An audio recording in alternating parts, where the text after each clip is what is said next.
no family in Britain which doesn't have someone who's been damaged by alcohol through addiction, through violence, traffic accidents.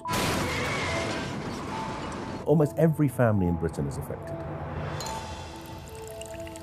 We know there's a problem, but we don't talk about it because hiding away the problems has been something we've become very expert at.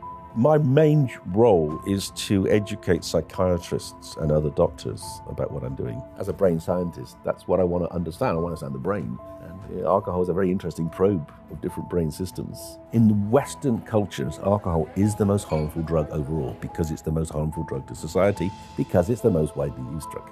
So it's just part of life. It's part of, because we don't want to face what for many people is their own drug problem, and we don't want to talk about it. You're encouraged to drink it. The government allows advertising. The governments don't want us to talk. That's why I was sacked. We want to talk about it in the Misuse of Drugs Act, and they said you can't. And the Home Office said, we don't want you to. You want people just to understand it as a drug and a substance and to use it in an optimal way, right? Absolutely, and that's why I said it. If you do drink, there's no reason to increase. And if you want to cut back, that's always better. And now people do know the facts. And now they know the facts. They want to talk about it. Now we have a proper, open, independent discussion about drugs.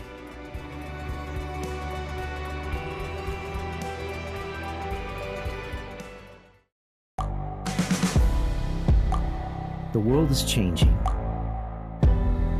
Inspiration is everywhere. It has never been so easy to connect, share, and bring people together. We're learning from others and finding the best in ourselves. Challenging our beliefs. Sharing our vulnerability. Overcoming our fears. Transforming ourselves so we can transform the world. How far can we go? This is London Real. I am Brian Rose. My guest today is...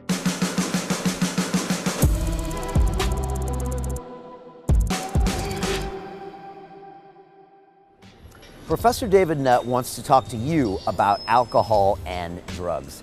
And as the Deputy Head Professor for the Center for Psychedelic Research at Imperial College London, he should know. And you might remember David for famously being sacked in 2009 for working for the government and saying that ecstasy was actually safer than alcohol and tobacco. And what I love about David is that he runs the numbers. And statistically, it's true. Alcohol is the most dangerous drug in the world. It causes more harm, more death, more cost in this country to the National Health Service than anything out there. And yet it's deeply intertwined into our culture. And so we don't think of it as a drug. And David has a great new book out called Drinking, where he goes through a lot of our common assumptions about alcohol and how we can really look at this drug and try to manage it in our lives. It's something I struggled with for 30 years, drinking almost every single day.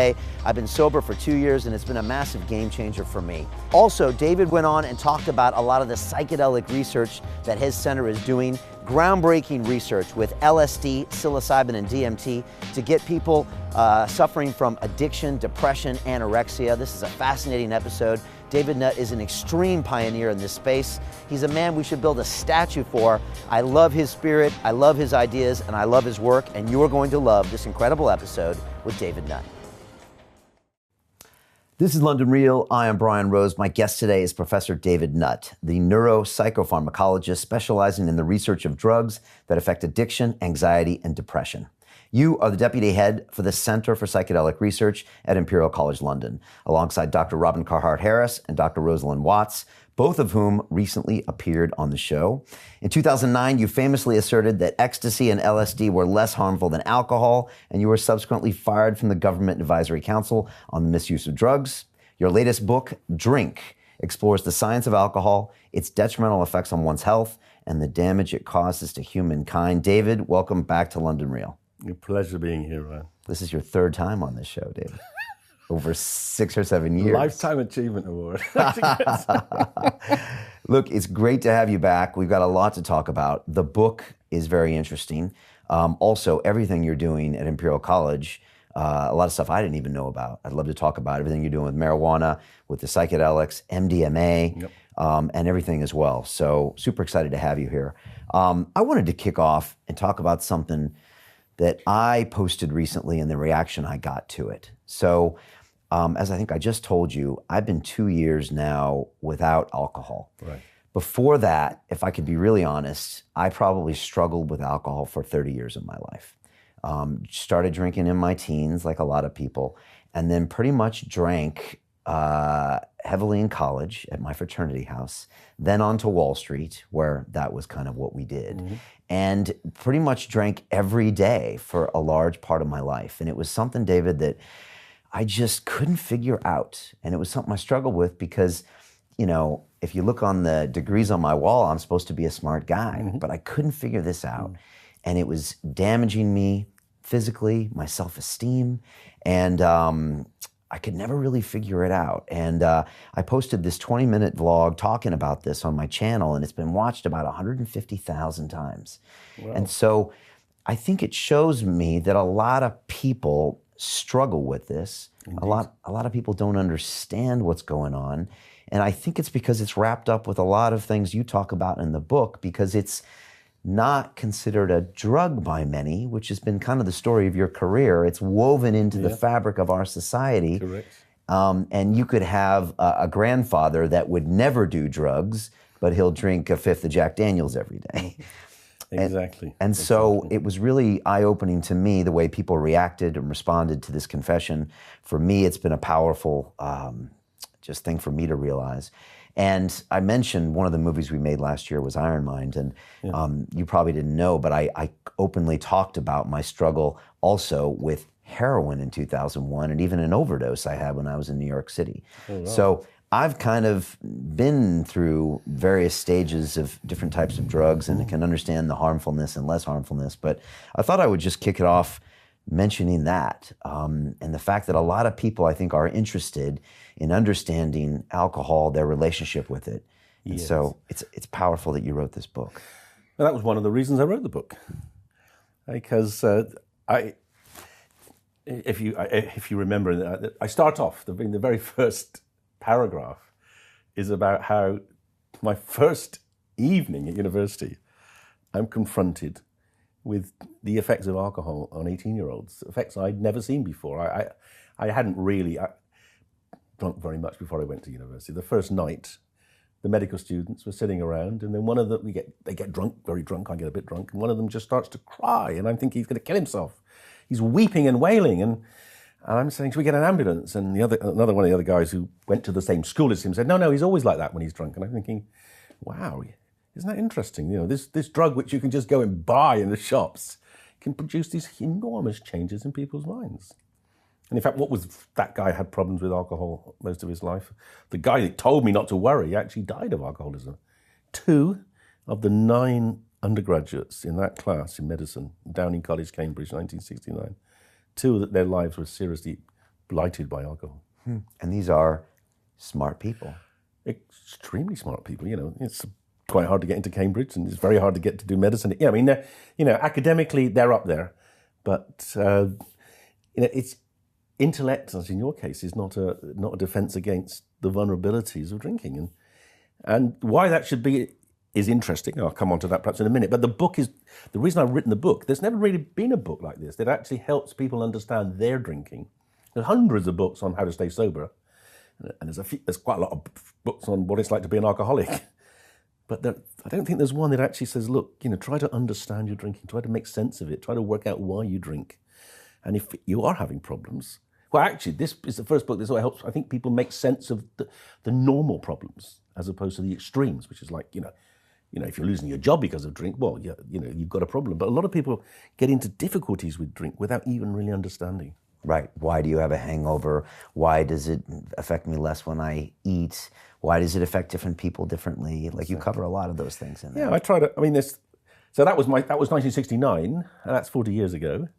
So I've tried to distill my wisdom, not just my scientific wisdom, because I've researched alcohol for 40 years, but also just my life wisdom in terms of being around a lot of people, friends, family, acquaintances who drink as well. When I got to this country back in the late 90s, for me it felt like alcohol and the history of Britain and the culture of Britain are very interwoven. Absolutely. Well, I mean, the point is, until the mid-1800s, it wasn't safe to drink the water in most parts of Britain. The standard drink in Britain through the Middle Ages was what we call small beer. It was a weak beer of about 2%, 2.5%. And you gave it to kids, everyone drank it because it was safe, because the fermenting of the beer killed the bugs, killed the bacteria. So, and until we got proper hygienic water provisions back in the sort of 1860s, 1870s, that was what people drank. So it was part of our life. It was called small beer. And then when you have a party, you had the real beer, the strong beer. Right, all right. The heavy beer. So it's just part of life. It's part of everything. Goes back beyond, but you go back to the Bible. Yeah. One of Jesus' great miracles was turning water into wine, because you couldn't celebrate a wedding appropriately without wine. Of course, the ancient Greeks used alcohol a lot, along with psychedelics, particularly the sort of ergot fungi, to get experiences and alter their consciousness. The Romans had their back in there. Alcohol pervades Western society. Yeah, and that's why I watched one of your interviews that you did on the BBC maybe 6 years ago back today. And when you start bringing up some of your research and start telling them that factually these drugs that have all of this emotional baggage, like LSD and MDMA and crack, are maybe be less dangerous than alcohol, it's just funny to see sometimes that people have this reaction like, no. This is what I have, my grandpa had, I have at my weddings, and this is for those people over there that are throwing their lives away. It's visceral. And it's visceral because people don't want it to be true. So there are two things I would say about this. The first is that at both a conscious and a subconscious level, people are fearful of other drugs, illegal drugs, because it helps deflect their attention away from the problems of alcohol at a personal level, but also at a political level. Politicians love to get hysterical about a new drug because it means they do something about drugs, and they don't have to be held to account over their failure to deal with the problems of alcohol. Right. So that's the first thing. The second thing is that I would say that there's almost no family in Britain, if you look at an extended family, 3 generations, in which doesn't have someone who's been damaged by alcohol through addiction, through violence, traffic accidents, or being a victim because of someone else who was drunk and violent. Right. Almost every family in Britain is affected. But we don't own up to it. Right. We kind of push it under the carpet. We know there's a problem, but we don't talk about it because, well, we don't know what to do about it. We're embarrassed. And so that shoveling alcohol, hiding away the problems has been something we've become very expert at. Very good at.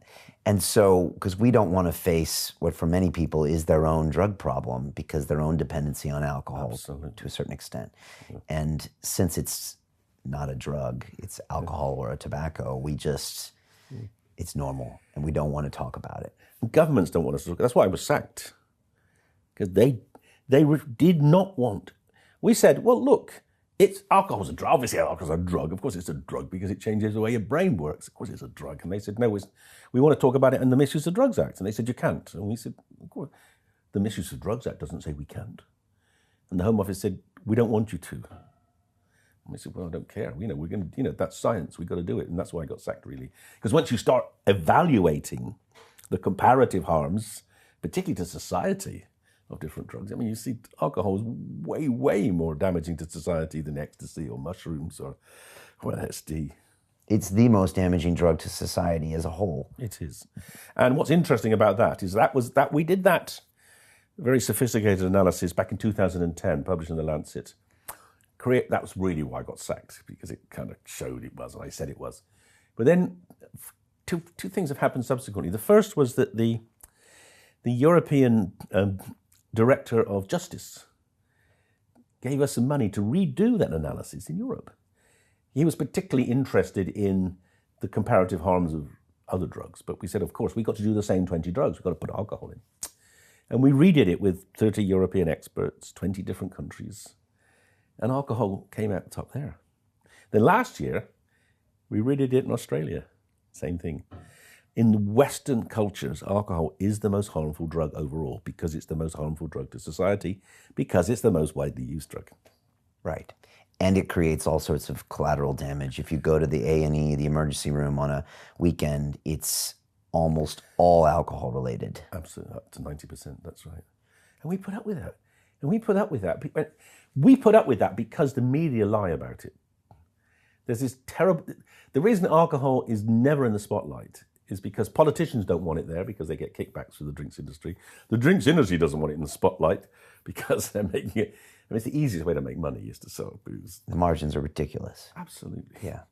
And then the newspapers are in the pay... I mean, the newspapers get a lot of support, encouragement for the drinks industry, free booze, not to take on or not to criticize or accept criticism of the drinks industry. So, you find if for every time I say something that is critical, you get nanny state, you get scaremonger, you get let us drink what we want, we're adults and all that kind of crap.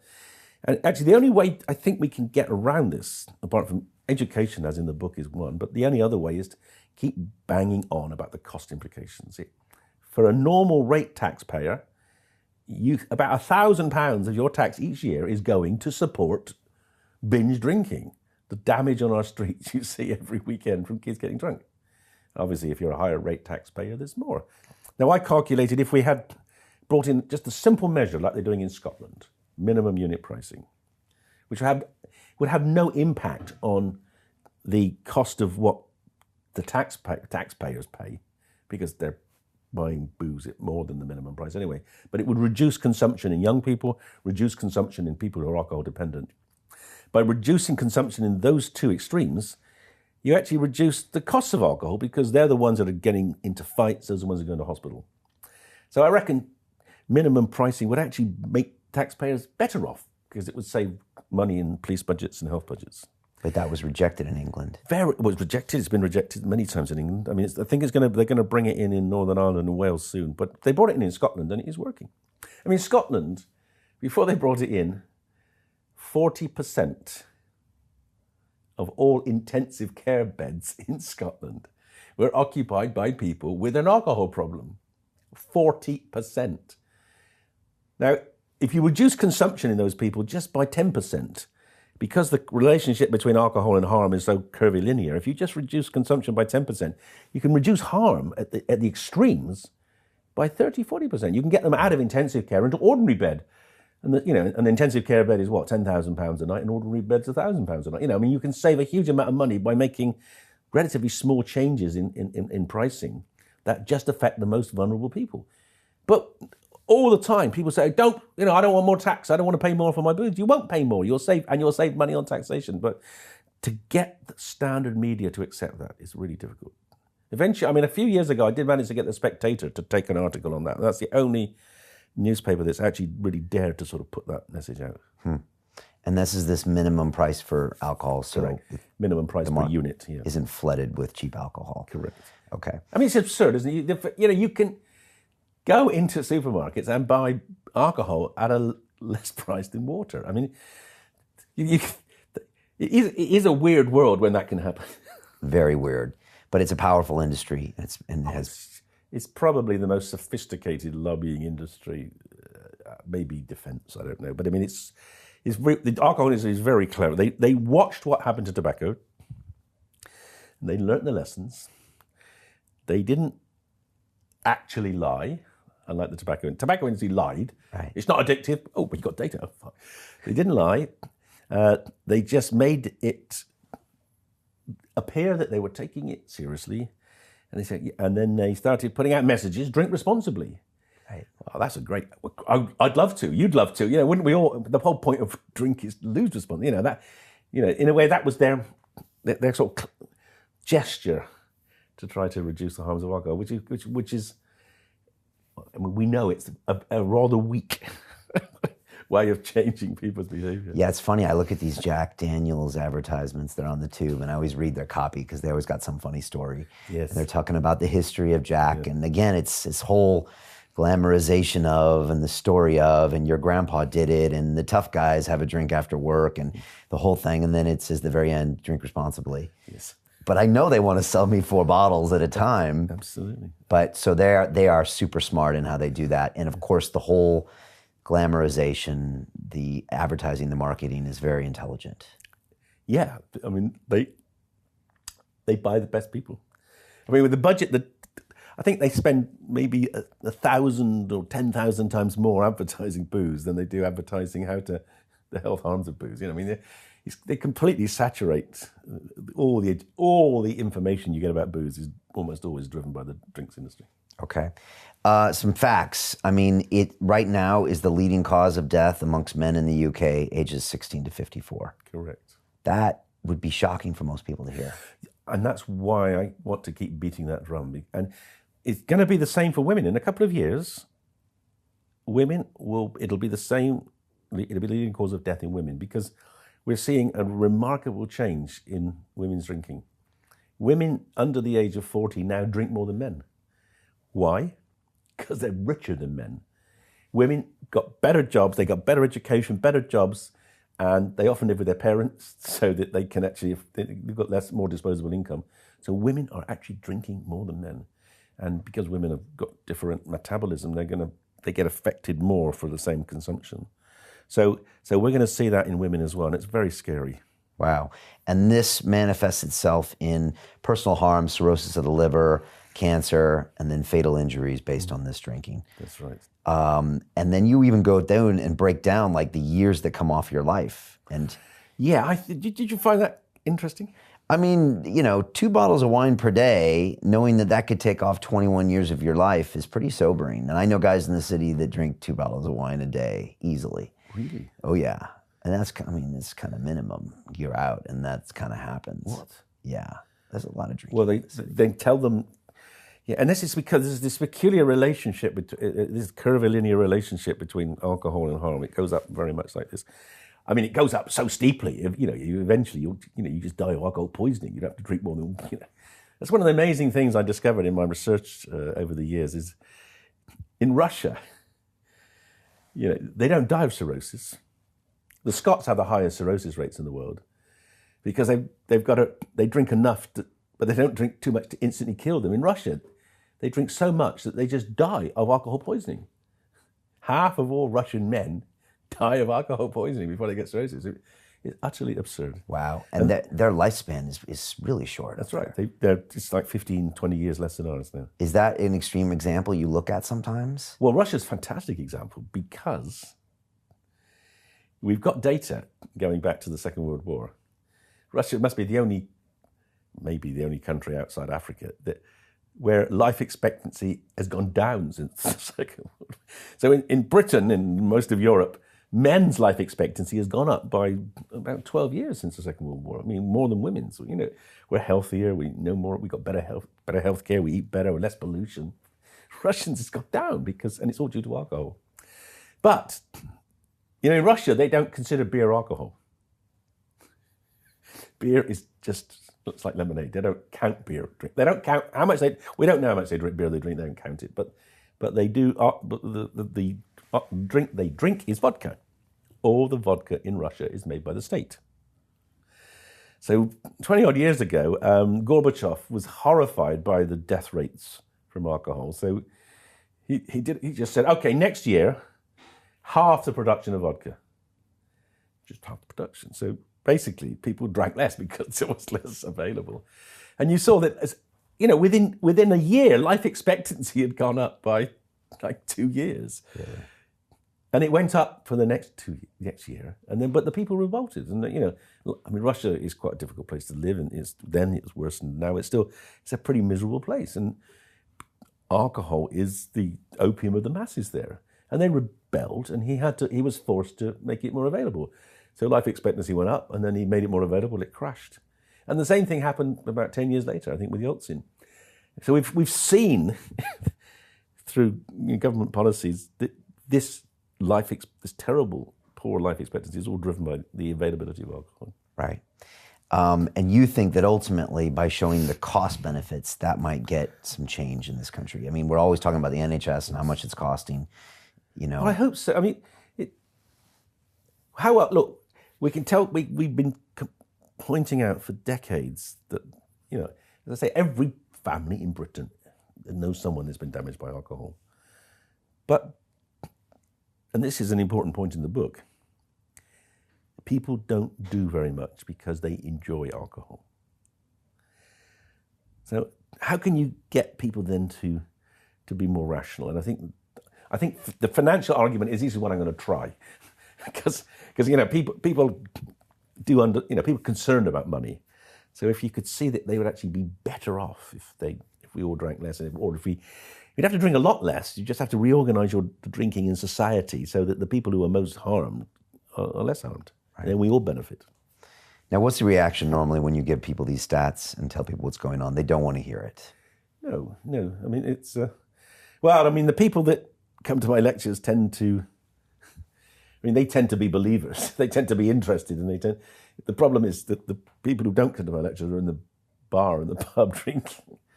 It's getting that message out to people that we should get it. And so it's got to be taught at schools.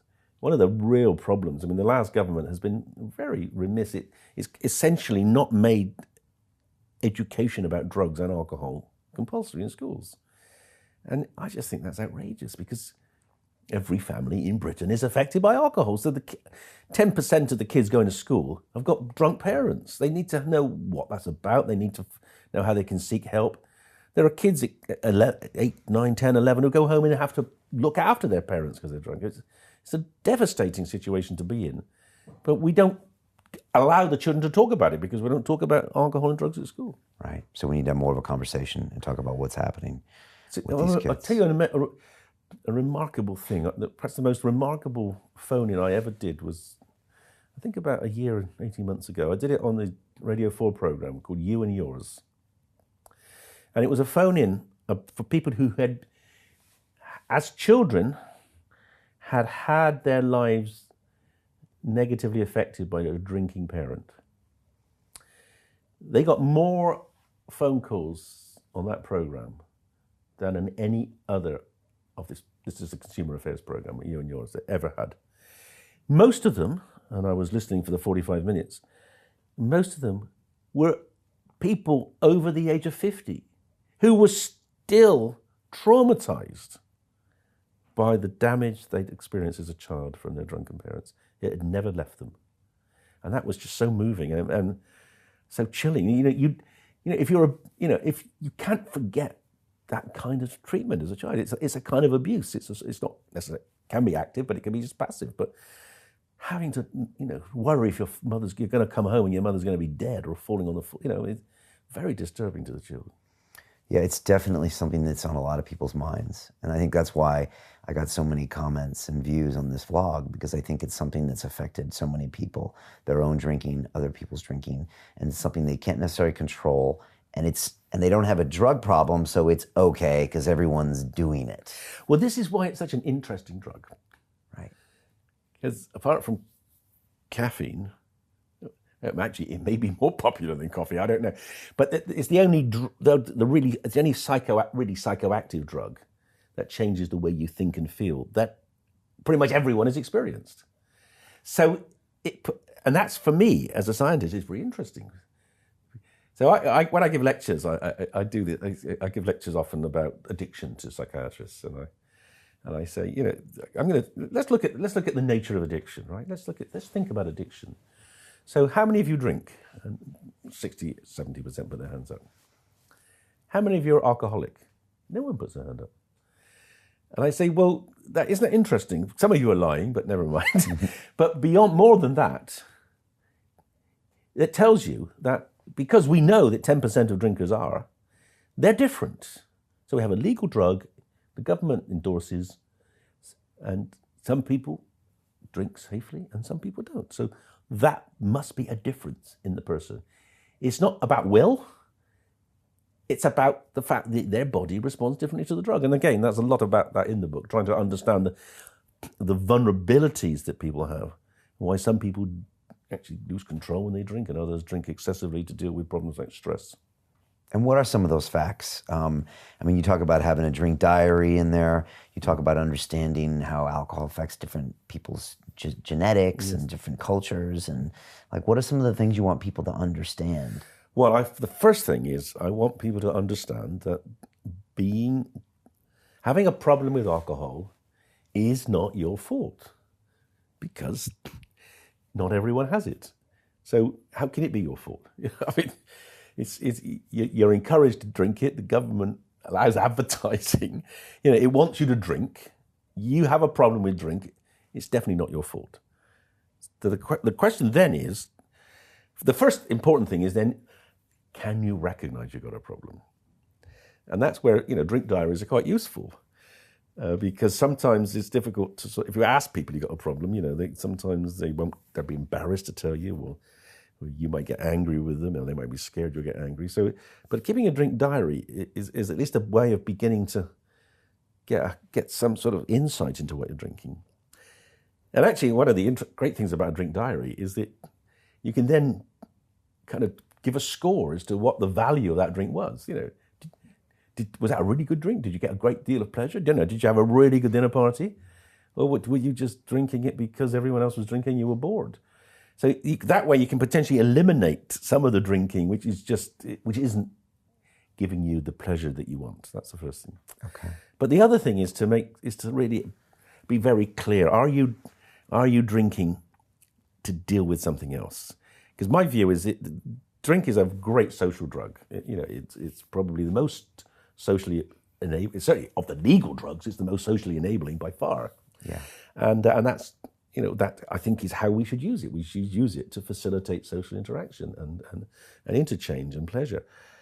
But if you're not using it for those purposes, then almost by definition, you've got a problem with it. And that was my story. I would drink alone. I would drink to get away from, I think, my own inner critic. I think that's what I was getting away, because I just needed a break from all the pressure I was putting on myself. So I would drink alone. And I would see people that could drink and have one drink and then go home. I'd be like, how do you even do that? Or drink once a week or once a month. And I was like, wow, that's amazing, because I couldn't, Yeah, that's so. Yeah, so you just stopped, did you? Well, I'll be really honest, David. When I started this show, I think a lot of alcoholics are isolated as well. Quite. And so that was a lot of me. I just felt isolated from the rest of the world. And this show got me really connected to the rest of the world and made me feel included and loved, and also depended on, and I was an example of. And by doing that repeatedly, I started needing the alcohol less and less and less, until finally I was like, you know what? I don't need you anymore, and I'm going to make a distinct choice that I'm not going to use it even as a minor crutch here and there. Yeah. So that was kind of my evolution. But that whole thing, it's not your fault. I mean, I remember going to buy a bottle of vodka from the corner shop guy, and he would be looking at me like, here you are again. And I'd be like, I hate myself right now. I hate how I'm being judged. I hate judging myself, but I still need to buy this thing. And that was hard. And that's it's what it's great you're sharing, and that's a very classic example of how the problem builds up. And drinking alone is almost always a problem. So that's one of the things. If we just said to people, what's the best way of reducing your harms? Never drink alone. Never. If you can do that, I mean, it's difficult. And that's the other thing. So why is it difficult? And this is where alcohol is a really clever drug. Alcohol is a very promiscuous drug. It gets into the brain and it changes all the good neurotransmitters that you want to change. A bit of endorphins, a bit of serotonin, a bit of GABA. It's a really clever drug. And gradually it sort of worms its way into you. So eventually it kind of takes over, and you get to the situation like, you described. And I've had patients of mine who say they just find themselves drink. They don't even intend to drink. They're just suddenly there drinking. They don't know how they got there. They don't want to do it. They don't even enjoy it very much, but they can't stop. It becomes a compulsion. And you give yourself the celebratory drink. I had a hard day at work. I'm going to have a scotch. Mm-hmm. We got married. Let's have some champagne. Yes. We won. It's just all ingrained in the culture. And then you get there and you're like, why am I drinking this? you don't know why sometimes you're doing it anymore. No, because it becomes. See, this is one of the interesting things, and this is true of other addictions as well. But Yes. alcohol is the kind of the biggest problem because it's the most used drug. But it's that your brain is a really efficient organ. Your brain tries to make as much of what you do habitual as possible. You don't want to be thinking about everything, because thinking's hard work. You want it just be, imagine if you had to think every time you made a sentence, if you had to write it down before you go mad. So your brain, it learns to be very, very efficient. And when you start drinking, it just learns to take over and to stop it being conscious and make it a habit. And once it becomes a habit, it's like biting your nails or habits are really hard to break. They're in a different part of the brain. Actually, it's very hard to unlearn. Once you've learned something to a habit level, it's very hard to unlearn it. And that's why so many people relapse. Right, and you see an old buddy, and you're always having a beer with him, and end of a long day, and it's already there. It's or even just talking about it.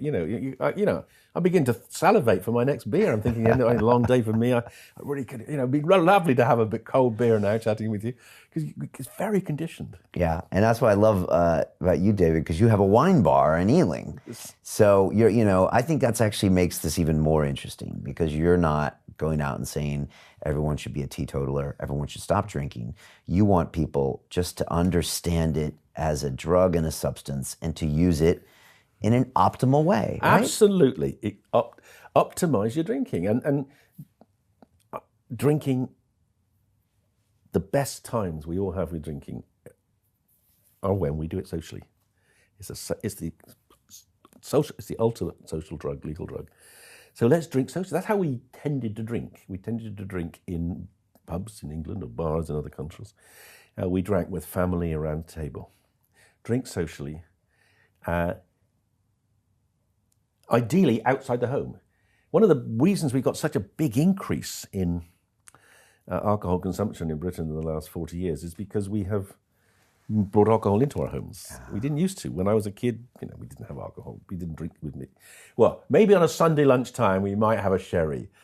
Now it's almost the norm that everyone drinks at home with almost every meal, and that is not thought. That's what you do. It's become a habit. A kind of cultural habit as opposed to a personal habit.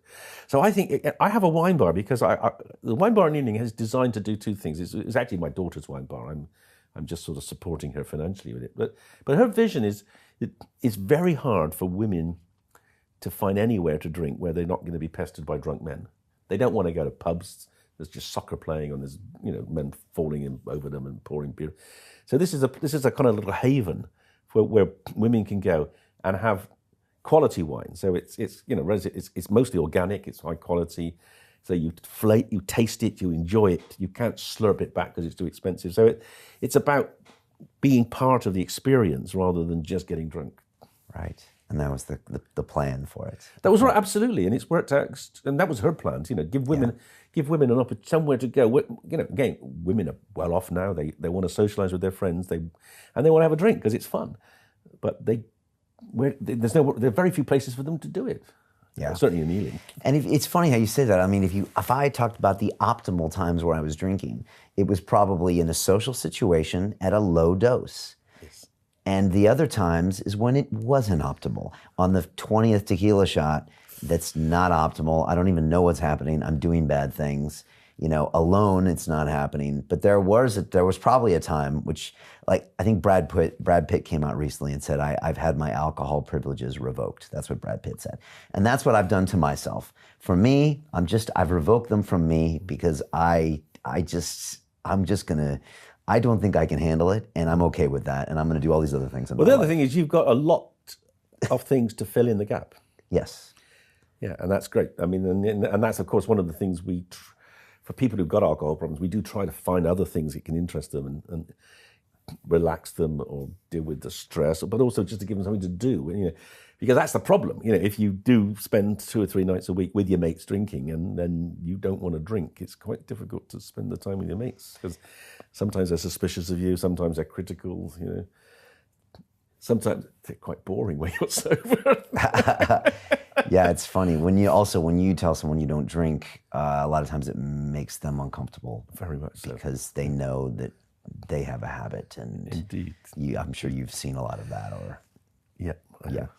And what I always say is that the only time I ever really think about drinking is when I'm in a social situation I don't necessarily want to be at. Like a lot of people say, I'm going home for Christmas and I'm going to have to drink because I can't handle my parents or whatever it is. And I always say, well, just don't go to those situations. Yes. Because you shouldn't have to use alcohol to get through something. Just make another choice. But you see, isn't that? But that is, that's the power of alcohol. That you go to a social situation that you don't want to go to, a party you don't want to be at, you don't know anyone, and alcohol can just make it bearable. It is a good drug in that sense. It's just the legacy of it can be quite damaging. Yeah, and in a way, maybe it's a bad drug because it doesn't show you need other choices as well. Maybe find something you enjoy doing. Yeah, but it's difficult. I mean, you're not going to go into a party and start doing your press-ups, are you? Yeah, maybe not. Well, maybe. That's the point. Oh my God, it's such a clever drug. Why do we, look at, you get on an airplane, right? 30% of the people on the airplane are terrified of flying. That's why as soon as they start pushing the trolley around, people are getting the drinks down, because it does relax people. There's no question. Yeah, no, it definitely works. What else should we know about alcohol itself? I mean, the book is great because you walk it through. It is a depressant. It can make you go to sleep, but it's also this kind of a weird short-term sleep. And when you wake up, your brain is now kind of hyperactivated, right, yeah. which is why people with hangovers thinks everything's a little loud and the world is a bit too much. And what's lovely about, we understand all that now. We know what's going on. We know the pharmacology of alcohol in the brain and how it does that. We can explain an enormous amount of what's going on with alcohol. Right. To me, I find that quite exciting because as a brain scientist, that's what I want to understand. I want to understand the brain, and alcohol is a very interesting probe of different brain systems, and the changes we see that underpin the effects of alcohol, are relevant to all sorts of disorders. They're relevant to disorders like sleep disorders, relevant to epilepsy, relevant to anxiety, depression. And the hangover, in its very pure form, is a withdrawal of alcohol. That's usually what people are experiencing. But it's interesting. But it's not. Everyone doesn't get hangovers. Okay. This is one of the reasons I used to run the alcohol research ward at NIH in America for 2 years. I lived in America in Bethesda, went to work at NIH for 2 years, and we used to admit people and alcoholics and detoxify them, get them through there.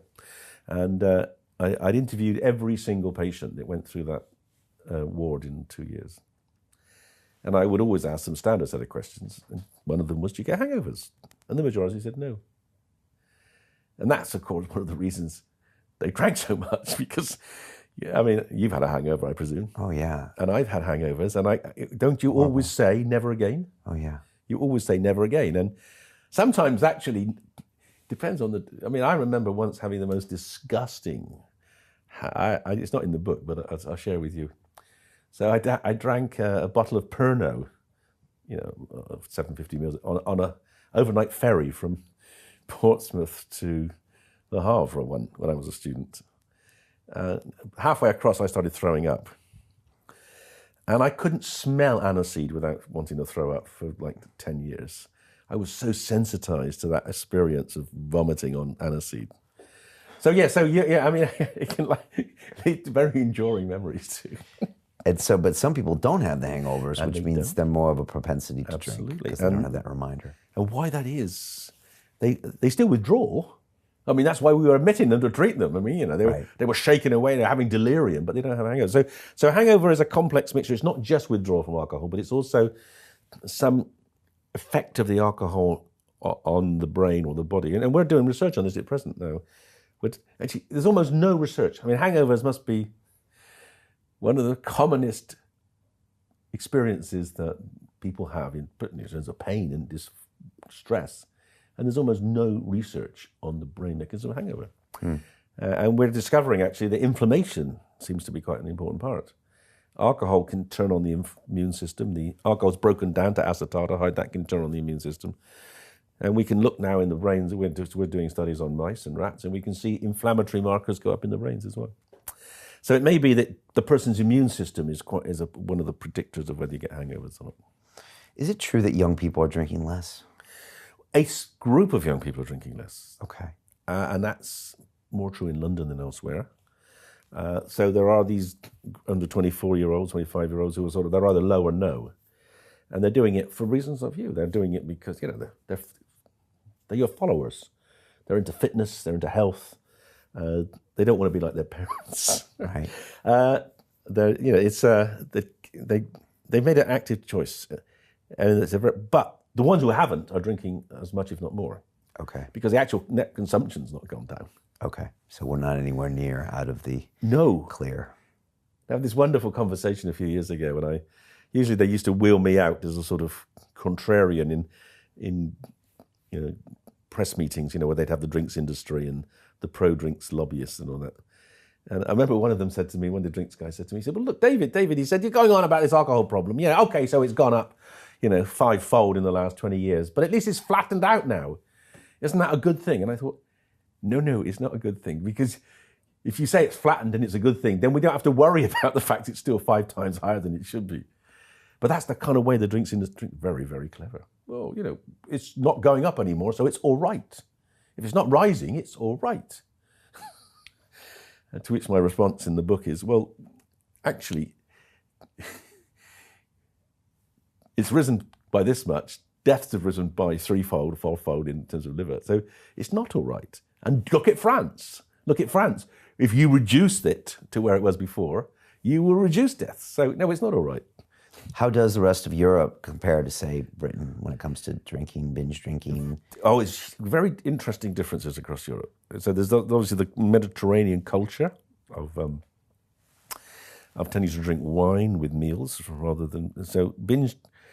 We did a really interesting survey a few years ago. There was a big European project. It was called Alice Rap, and it was looking at all sorts of drug use in Europe, but it looked at alcohol as well. And we looked at the incidence of drunkenness in different countries. We asked people, how often do you get drunk? And the country that had the highest frequency of drunkenness was Lithuania. She said, Lithuanians, you guys are crazy. You're going out, 25% of you say you drink to get drunk. And they say, yeah, well, that's the purpose of drinking, is to get drunk. Okay. You get to Italy, 2% of Italians will admit to being drunk. Because being drunk in Italy is a sign you can't take your alcohol. You can be drunk, but you never admit to it. So there are big cultural differences. But actually in younger people, you're seeing more of a normalization. So a couple of years ago, for the first time, they had to stop drinking on the streets of Florence because young people were doing the Brits were going there and teaching the young Italians to get drunk and binge. So the binge culture is begun, sort of permeated through most of Europe now in young people, but not in the elderly. Okay. If anyone's watching this and wants to go deeper on their own drinking habits, what do you suggest they do? Read the book. Read the book. You've got to read the book and be really honest with yourself. And if you've got a partner, you haven't had rows with about it, then, and if you haven't got, you've got a partner who isn't themselves also got alcohol problem, then sit down and ask them, ask yourself the questions. There's some very fundamental questions. Has anyone ever criticized your drinking? If the answer is yes, well, they were probably right. So there's just be very, very honest. Have you ever got into trouble through your drinking? Yeah, okay. Well, then analyze it, and if you're persisting, do something about it. And if you can't regulate your drinking through diaries and things, then maybe you've got to go and seek some help. Maybe you've got to do something more to stop your drinking, like medicine or other forms of therapy. If alcohol was created today for the very first time, what would be the reaction of the government? Absolutely. So this is one of the other things that we've discovered in this big European project. So a German guy called Lackmeyer decided, ask that question. He asked that question. If we discovered alcohol today and we wanted to put it in as, say, a food additive, suppose you wanted to make a really nice tasting trifle at Christmas. We're going to put some alcohol, some sherry into the jelly, okay? Then you get it licensed, Dave's Jelly Sherry. Then you'd have to go through food safety testing. Now, if you put alcohol through food safety testing, and you use its risk of cancer, because alcohol is involved in at least 6, maybe more cancers. If you did that, the maximum recommended amount per year is a glass of wine. If you take a different threshold, which is if you say, what's the threshold for not getting any liver problems, which you wouldn't be allowed to for a food additive, but as a sort of another kind of level of threshold for sensible drinking, then it's about half a glass of wine a day. But if you really were strict on the cancer, it would be almost nothing. It would be never allowed to be anywhere near something you eat in food. The recommendation would be you didn't. Right. Yeah, I mean they couldn't stop you, but because you could, But the recommendation would, you'd have to put on it, do not consume more than this in a year. So we have this very, what I would call blinkered or preferential view of alcohol, and that's not just because it's been around for a long time, but it is because we do enjoy it. Don't pretend we don't. Yeah. Most of us enjoy the relatively little alcohol we do drink. Yeah. Well, I mean, human beings have always enjoyed perturbing their consciousness, right? It's something Absolutely. We probably always will. But not just humans. With alcohol is interesting because it's one of the few drugs which we know animals like. Because, if pigs get into an orchard where the fruit's rotting, they roll around and get drunk. There's some great pictures. Elephants get drunk on the fruit of the amarula fruit. That's right, the amarula fruit. That's right. And you can see chimpanzees getting it. They're not seeking. I don't think. Well, maybe they are, but I don't think they're actively seeking different consciousness for insights as we might. I think they just enjoy the experience. Right. It relaxes you. It releases endorphins. It makes you feel calm and tranquil, and for a bit anyway. For me, I think when I look back on it, I think I was using it to avoid dealing with pain and painful moments. Yes. And the problem with that is it just pushes it down the road. You have to deal with it at some point. Indeed. And so for me, and it gets worse.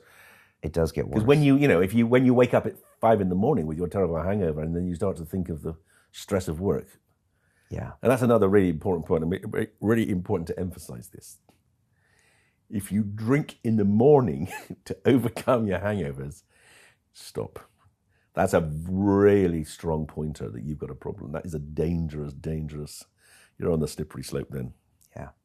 I remember when I was in the city, I used to have these horrible days where a lot of my clients would yell down over these boxes and with massive verbal abuse all day long for 10 hours. And I remember coming home at night sometimes thinking, I'm not going to have a drink. This is my alcoholic self because tomorrow is going to be so much worse if I have drinks tonight that I just want the minimum worse. And so I did that a few times. No, I think that actually is actually in my book I suggest if people say to you, why aren't you drinking? Quite a good riposte is to say, because I got a really busy day tomorrow. I've got a lot of stress tomorrow, so I don't want to aggravate it by not having a good night's sleep and having a bit of hangover. Yeah. And one thing I will say is that the first year there were times where I was like, okay, I might want to drink there. But now it's amazing how I just don't even need it. And the last few years I was drinking, it was just this crutch. It was just like, oh, I guess I'll have a glass. I'll have a glass, but I don't really need it. So this is a really important point. I love what you've just said. And the message that I'm trying to get out is absolutely on that point. You were not thinking about drinking. You were just drinking. And my message is think about drink. Every drink you take should be thought about in the same way as I hope if you were going to take another drug, you'd think about that. You wouldn't take it without thinking why, what dose, what the expectation is, will you be safe? Right. And think about that for each drink. Think about that for each drink. And then I would also finally say, there's so many ways you can change your state as a human, whether it means meditation or training or watching a video or laughing out loud or whatever it is that it's, for me, I always thought drink was my only option, and it's not now. Yeah, the thing about drink is it's very accessible. Yes. And it's almost immediate. And this is one of the reasons I think we've got to change our social attitudes or approach to drink in terms of availability. It is far too easy. You shouldn't be able to get 24/7 booze. Because, if you've made a decision not to drink that evening and then you begin to waver, well, you can go and get it. Whereas, you can order it, but get a bloody phone. But if you couldn't, and that's why I quite like the Swedish model. The Swedes have basically, and some American states do too. They have controlled access to alcohol. The state basically runs the shops, and they determine the time you can go and get it. Yeah. And if it's closed, the shop closes at 6, you can't go and buy lots of booze. You've got to go to a bar. Now you can go to a bar, but at least there's people to talk to. So you're getting some reinforcements. It's not just the drink you're relying on to numb you. You're getting some interchange. And if you're really drunk, someone can say no. Whereas the scariest thing of all, I had a patient once, a young kid, he was in his 30s, and he was dying. He was 30. He had neuropathy, alcoholic neuropathy. And he came to me because he had extraordinary levels of attention deficit and also anxiety. And we talked, and I discovered that he was a drinker. I didn't realize he was. He came to me for psychiatric doses, not because he was a diagnosis, not because he was a drinker. And I discovered what he's doing. What he would do was this. He'd get up in the morning, again about 10 or 11, and he said I would... I get a taxi to the local supermarket. I buy 2 litres of strong, cheap cider for £2. Get a taxi home, because he was too scared to be agoraphobic. And then I'll just sit in front of the TV all day and drink this. And that was it. That was all he did, day in, day out. And he was already destroying his nerves with it, and he's going to be dead in 5-10 years. And at the very least, if he couldn't buy all that that cider was 2 or 3 times. Because one of the paradoxes here, by the way, is in Britain we have this special privilege for cider. You can buy the tax on 8% cider is a third the tax on 10% wine. Mm. So if you want to get drunk, cheap cider is the way to drink, and that's completely wrong. We should try to constrain. But there used to be a time when people understood that alcohol was a drug, and you had to go to a licensed premises to get the drug. You go to pharmacists to get those drugs, and then the opening it up to supermarkets basically took away any kind of regulation or control, and we should try to bring that back. Right. Okay. Very well said. I want to talk about all the other research you do, but I want to also talk about how do we talk to our children about this stuff. Yes. And when I did publish this movie last year, and I'll send you a copy of it. This movie about my triathlon, my Ironman, but I had to finally come clean about this addiction I had, and I hadn't told my wife in 16 years, wow. And I hadn't told my stepdaughter. I hadn't told anybody really. There were about 4 people in New York that knew me at the time, that knew that I had like 2 heroin overdoses. I used to get the powdered form. I used to snort it when I was still CFO of a .com startup, still hanging out with Wall Street people. But it was a drug that got into me, and it's a dangerous drug. Oh, it's really dangerous. It is. And so the hardest thing for me, David, was to tell my wife, but the even hardest thing was for me to tell my stepdaughter, because she was 13 and 14. She looked up to me for so long. But at the same time, I wanted to be intelligent, and I wanted to say, I'm not going to come in and say, never touch drugs, because that's not realistic, and that's not what Dad did. So I said, first of all, I want you to be able to talk to me about any drugs, and I want you to understand what these drugs do and the dosage of these drugs and the harmfulness, and to understand what's going on, and to also know what happened to me. And I want you to ask more questions and us to talk about it. Well, that's very mature, the right thing. So my other book, Drugs Without the Hot Air, has got a whole chapter on how to talk to your kids about drugs. And absolutely, the key message is there's absolutely no point in lying to your kids about drugs, because that just undermines any confidence. Yeah. Right. They know. It's quite likely they know more than you think. So lie, and there's no point in being dictatorial about it, because they might just rebel. You might make it worse. And you've got to give them the confidence that if they get into problems, they can come to you as someone who can help them. they must see you as their ally, not as their punishment or the punisher. Right. And I talked about it realistically because over the course of their life, they are going to see these drugs. They're probably going to try these drugs.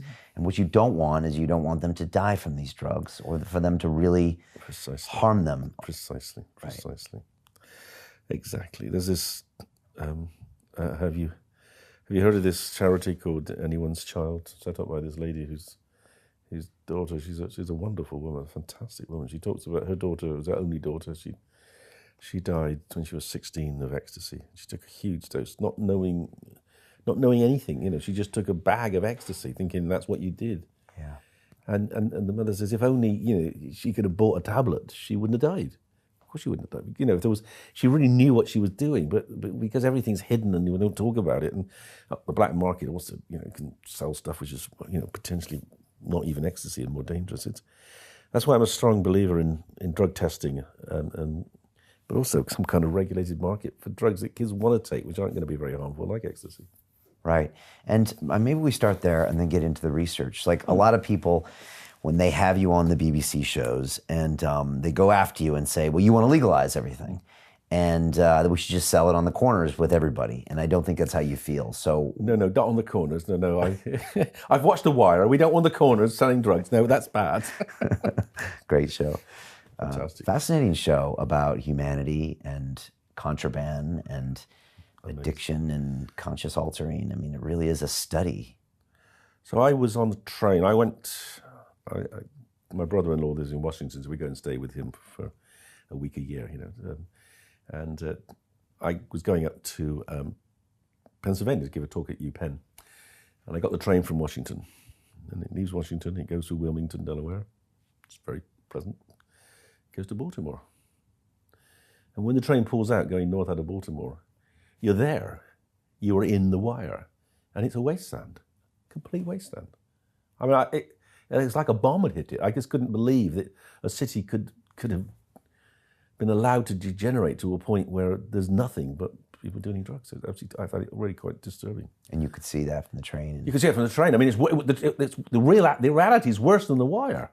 Really? It is a wasteland. I mean, it's almost none of the houses are habitable. It reminded me of Hiroshima. Just the wasteland. Anyway, sorry, we're getting. And when you watch The Wire, what do you see? I'm curious, David. I see the inevitability. If you don't, one of the underpinning themes of The Wire was that if you're in that environment, drugs is a kind of rational solution to a problem of there's nothing else. If that's the one way you can make a living, it's the one way you can be part of a group, then you do the drugs, as the woman said, even the mothers would rather their kids were soldiers and dead than nothing, because that's all there is.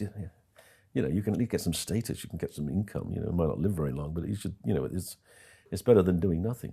Because there's nothing else to do. And also making it illegal is pointless. Well, the other really interesting thing about the war was, when they Amsterdam, when they tried to bring in the rational, the safe place, and it worked. It worked until the media, until all the other, the people they don't like, the prohibitionists and the media decided to destroy it. Right. Yeah. They said basically they had an unwritten rule that you can sell the drugs, but over here, and stay out of these other, neighborhoods where people were living. And when they did that, it dropped the crime in those areas until the media got a hold of it and said, "Oh my gosh, we can't do this because it's not what we're about in this country, or it's not legal." And I know it's. Yeah, I mean, I think it's there's a particular problem in the States where you have this really weird kind of privatization of prisons and things. So there's almost an incentive to punish people. In Britain, I think we're just sadists. We just like to punish drug users because they're easy to punish. And no one's defending them. That's right. You get vicarious pleasure. Or you're going to suffer even more. He had a shit upbringing. Well, we don't care about that because he should have pulled himself together, And he's taking drugs. He's a wastrel and a incompetent, and then we're going to put him in prison, or we're going to keep him in prison as long as possible to make him suffer, because it somehow makes us feel better. It's infantile. And the other thing you see in The Wire maybe is that the economic situation is so bad that turning to drugs is something that is more natural to just find some pleasure in your day. Well, yeah. What else is there? Once the heavy industry's gone, that's right. I mean, what else is? And this is the. Firstly, it's the foundation of the problem, and secondly, it's the fuel. I mean, this is one of the reasons I've argued so strongly to reforming drug policy in Britain. And our cannabis policy, we criminalise 1 million young people for cannabis possession in Britain. A lot of those criminal records will stop people getting jobs in the police, certainly, teaching, civil service. They're very exclusionary. And if you exclude people from most jobs, then, well, they're offered a chance to deal drugs, they deal drugs. So we've created the market by criminalising people. And so it's a double whammy. They're deprived and that's all they've got. And then when they do it, there's no escape then. You locked them in once you've given them a criminal record. Right, yeah. We cooked a Thanksgiving dinner over here for the people at Spitalfields Crypt Trust for about 100 homeless people in November. And my whole team went over and we served them. And we're talking to the people there and they were explaining how, about 90% of the people on the streets suffer from an alcohol or drug addiction. And it's intertwined with usually economic problems, childhood trauma, and homelessness, and it's hard to know where one stops and the other finishes. And a lot of the reality was you're on the street, you got nowhere to live, your self-esteem is low, you've got also nothing to do all day. What are you going to do? Have a drink and have some drugs. Oh, quite. Numb your pain, yeah. It's actually interesting you should say. So one of my colleagues is a guy called Ben Sessa, Dr. Ben Sessa. He's a psychiatrist, and he was a child psychiatrist. In fact, he was the guy that about 15 years ago goaded me into starting research on psychedelics. Really? And he wrote an article for the British Journal of Psychiatry saying we ought to think about psychedelics. And I've long thought about psychedelics, but I thought, well, this is quite interesting. So there's someone out there, and the College of Psychiatrists they said to me, would I read this article? And because it's about pharmacology, and would I check it's all right? So I read it. I thought, well, it's interesting. It's a bit hyperbolic, but I mean, it's there's some sense in it. And so I rang him up and I said, what are you doing? And he, what's this all about? And he said, well, I'm interested in the therapeutic potential of these drugs, and we talked about that. And since then, he moved from being a child psychiatrist to being an adult psychiatrist, and we're working together on the treatment of alcoholism with using MDMA. But he says this amazing thing, which is really makes you think. He says, when as a child psychiatrist, you see all these abused kids, and you try to nurture them and make good the deficits and the missed opportunities and the all the things that have gone wrong. As soon as they become adults, you put them in prison. I mean, it's their fault then. As soon as it becomes, just as they get older, it becomes their fault. And I think he's absolutely right. We don't, and that's one of the reasons we've set up this trial we're doing with MDMA for alcoholism, because the majority of adults who drink alcohol to excess, or not the majority, but a lot of them, are drinking to suppress the memories of trauma. So let's try to use MDMA, which is now MAPS are using in the States as an anti-trauma agent. Let's try to use that to get rid of the alcoholics' trauma. Maybe they'll stop drinking. Cut off the reason for the drinking. So we've been doing that study. Yeah, and that's fascinating. And I want to get into all the research you're doing, which I didn't even realize you were doing. Yeah. Just to conclude, what do we do about drugs? Do we decriminalize them? Yes. Do we try to get standards for drugs? How do you... Yep, so we decriminalize, that's the first thing. Decriminalization breaks the cycle of criminal behavior. I mean, the Portuguese model the Portuguese experiment was one of the greatest social experiments in the history of humanity. It was a bit like building the NHS here.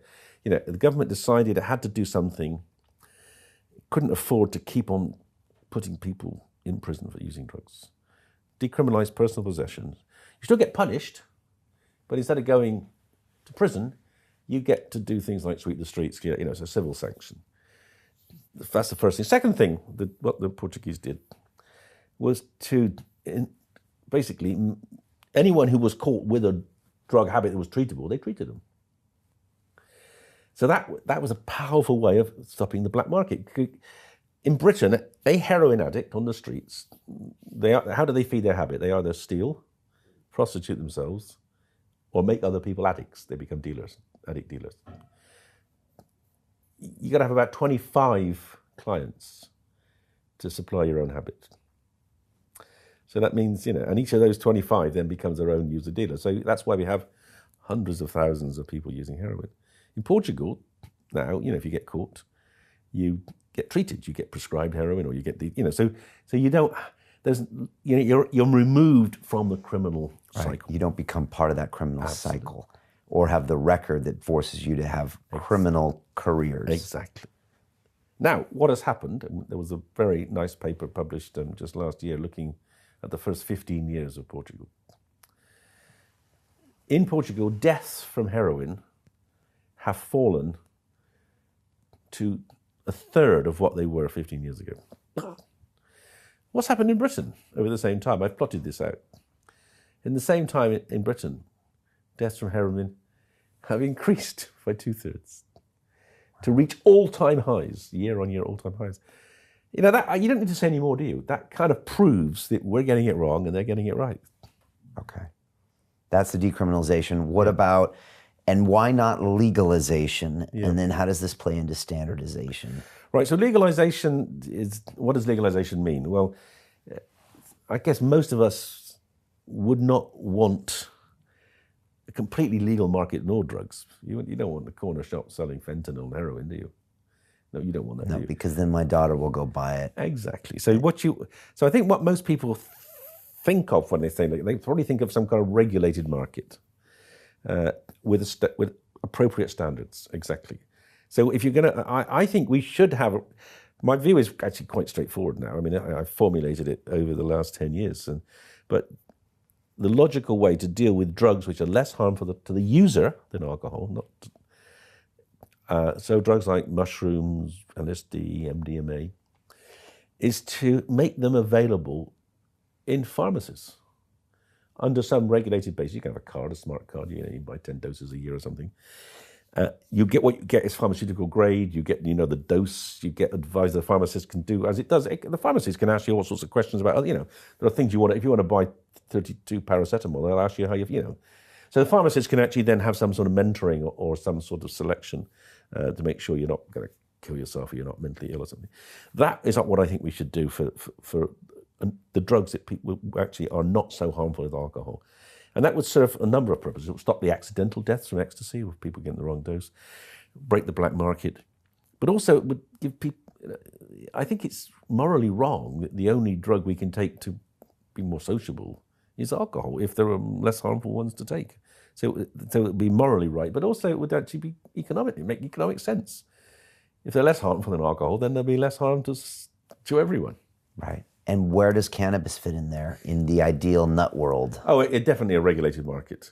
Okay. So that's the kind of model that they have in sort of the Netherlands and Uruguay.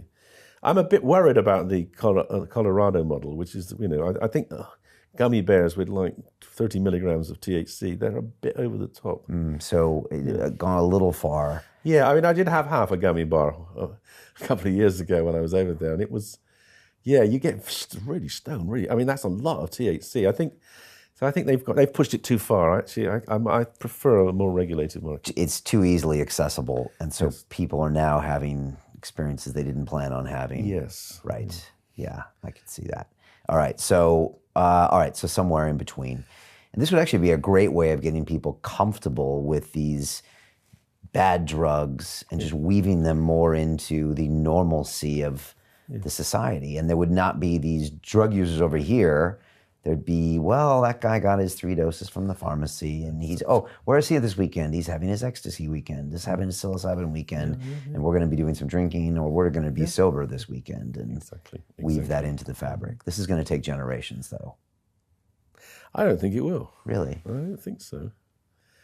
Well, I mean, America has shown the way. I mean, what have you got? 30-odd states now that have got medical marijuana. You've got more than a dozen states with recreational marijuana. And it's proven that it hasn't increased the number of people consuming in some states, right? Some states have even gone down. I mean, there's a black, often breaking the law is a little bit, gives you a little bit of an edge, when you're a kid. I'm doing, everyone, my dad's stoned all the time, I can't be asked, Right. So no, it hasn't, America hasn't ended as a result of this. In fact, there have almost certainly been some benefits in terms of reduced damage from alcohol. Okay. Now, what we've seen recently, we've seen Denver and Oakland go to the situation where Britain was in 2004, which is make mushrooms legal. So I think it's once the principle's been established, then people start to see where you could, what other drugs should be subject to the same kind of principles. Right. So I think it's pretty likely that mushrooms will become, truffles have been available in the Netherlands for forever. And, again, the Dutch do quite well in life. Right. And so it's kind of following into your chart. You're taking those drugs that are less harmful than alcohol, and those are now popping up with decriminalized status in certain places. We're not seeing that happen with crack cocaine or heroin. No, I wouldn't want to see it happen with crack and Right. heroin. I wouldn't. I really wouldn't. And people say, well, so you're not going to get rid of the heroin problem. Well, no, we're not going to get rid of the heroin problem. But if people have a choice of what other things to take than heroin, they might take that choice. But more than that, and this is a really important message here, and this is more important now perhaps than it even was then, but why did the Dutch go to the coffee shop model for cannabis? It wasn't that they thought cannabis was great. It wasn't that they thought kids should have cannabis. It was because they knew kids would take cannabis, but they wanted their kids to get the cannabis from a safe place, not a dealer, because they knew the dealers in the Netherlands, like here, will always be trying to get you on harder drugs, either cocaine or heroin. So they wanted to split the market, utterly successful. They split the market, kids use cannabis in the coffee shops, and the Dutch had a really, really low level of heroin use in young people, whereas we had a much higher level. So it works. If you give people safe places to take drugs, avoiding backstreet dealers, they're not going to come across heroin. They're not going to come across crack very much. Fascinating how the social structures and even the physical placements of where you consume and all the aspects around it combine into success or failure, Yeah, well, absolutely. This is one of the reasons I like being in the field of addiction, because it isn't just about the drug, and it's not just about that person, and it's not just about society. It's all the three. Addiction sits in the sort of this triangle between social factors and personal factors and drug factors. It's a very complex equation, but it's fun because you can see different parts of the world, different alterations in the different weightings of each of these, and see different outcomes. Right. Now, I would just say we could stop now, and this could be a fascinating episode, but what people probably need to know is the incredible work you've been doing for the past 15 years at Imperial College, and the fact that you actually created the Center for Psychedelic Research, the fact that you could actually name an institution like that in the middle of Imperial College as of a few years ago, in itself, I found extremely impressive. I was at the Royal Society when you presented your LSD research 4 years ago. And in my opinion, you are, one of the pioneers of this research, David. And it's been amazing to watch what you've done, the studies that you've done, and how it's just inspired so many other institutions around the world to follow suit. Now, I am technically an American originally, now I'm both. But I always was impressed that, in my opinion, Imperial College was ahead of the Americans in a lot of the research you were doing. Now, I know lately there's been some endowments and more is coming, and obviously Johns Hopkins is doing good stuff, but the things you've been doing the last 10, 15 years are incredible. For people that don't know about it, how would you describe what you've been doing and why you've been doing it? Okay, so... Do you accept those compliments, by the way? Well, thank you, but it's not all my work. Particularly Robin Carhart-Harris has been the major driver.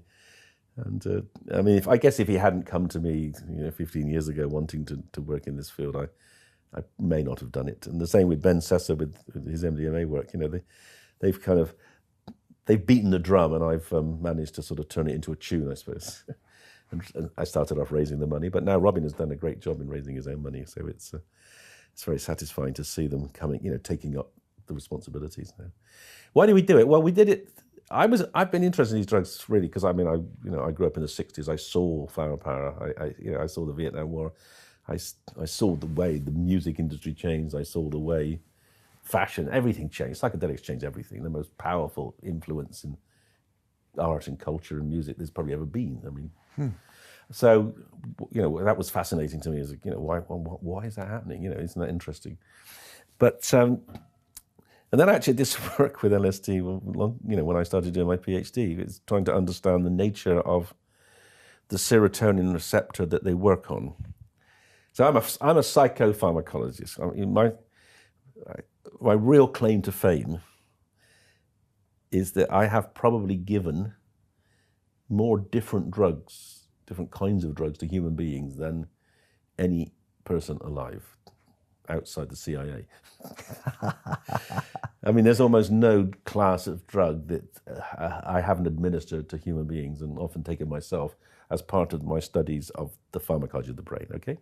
Wow. Now, one of probably the last drugs I came to work with were the psychedelics because they were the most difficult to get, the most legal, the most censored. But a long, long time before, back in the 1980s, just after I did my PhD, I was able to study the receptors they work on. They work on a very special receptor in the brain called the 5-HT, the serotonin 2A receptor. And this is a really remarkable receptor because there's more of them in your brain, a human brain, than any other species. And the greatest density of these receptors are in the parts of the brain where you do your most human things, like your thinking, your feeling, your insight. And there are people like McKenna who believe that actually these receptors made the brain evolve. That there's so many of them in these highly evolved parts of our brain that they actually drove brain evolution. And it's not implausible. I mean, you can't prove it, but it's not crazy. So they're there for a purpose. Why are they there? Well, we don't know why they're there, and we still don't really know why they're there. But back in the 1980s, someone invented a drug to block them. And it was invented possibly to be a treatment of schizophrenia. The idea has been if psychedelics stimulate these receptors and people have funny experiences, a bit like being psychotic, maybe if you block the receptors, people will stop being psychotic. So they made this drug called ritanserin, which is a good blocker. And they came to us and they said, well, we want to know what it does.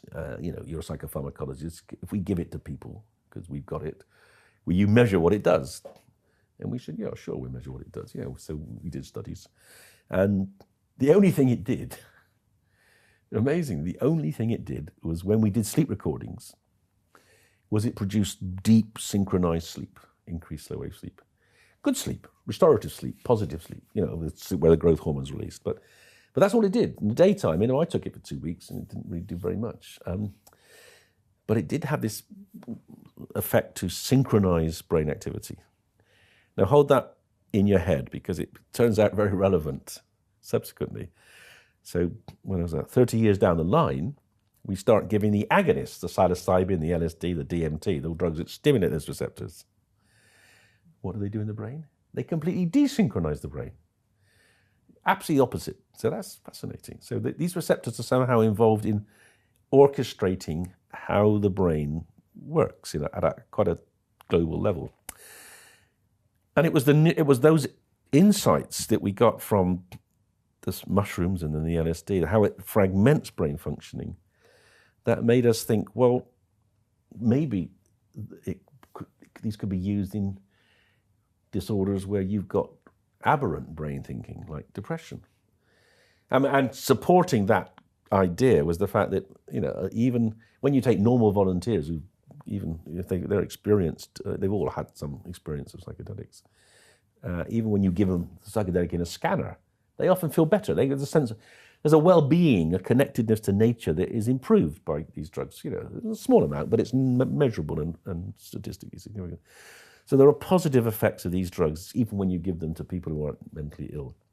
And Roland Griffiths at Johns Hopkins, he's a sort of American pioneer. He'd done a very nice study back in the mid-2000s where he took people, middle-aged people, not sure what the purpose of life was, not really that content with what's going on, dissatisfied. Single dose of psilocybin produced mystical experiences that had very powerful positive effects. And many of them still say, well, it was one of the best things they ever did. So we thought, well, maybe we can disrupt circuits of depression. There's well-being as a result. Let's see what happens if we give it to people who are depressed, who cannot get better from other forms of antidepressants. So that was the impetus to do the study. It was a really difficult study to do. Actually, getting the money was the only time we ever got any money from the government. And that was because depression is such a huge problem. There's so many people depressed and treatments aren't that good.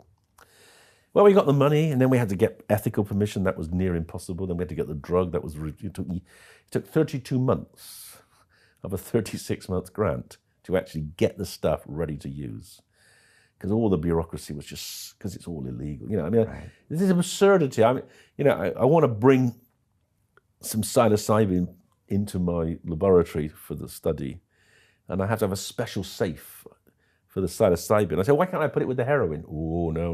You know, this is a Schedule 1 drug and Class A, and this is a Schedule 2 drug. I say, but if anyone breaks in, they'll take the heroin, not the... Oh, no, it's a Schedule 1 drug. Anyway, it cost about £1,500 a dose because of all the bureaucracy and all that. Wow. And I said to the Home Office, well, look, I'm not...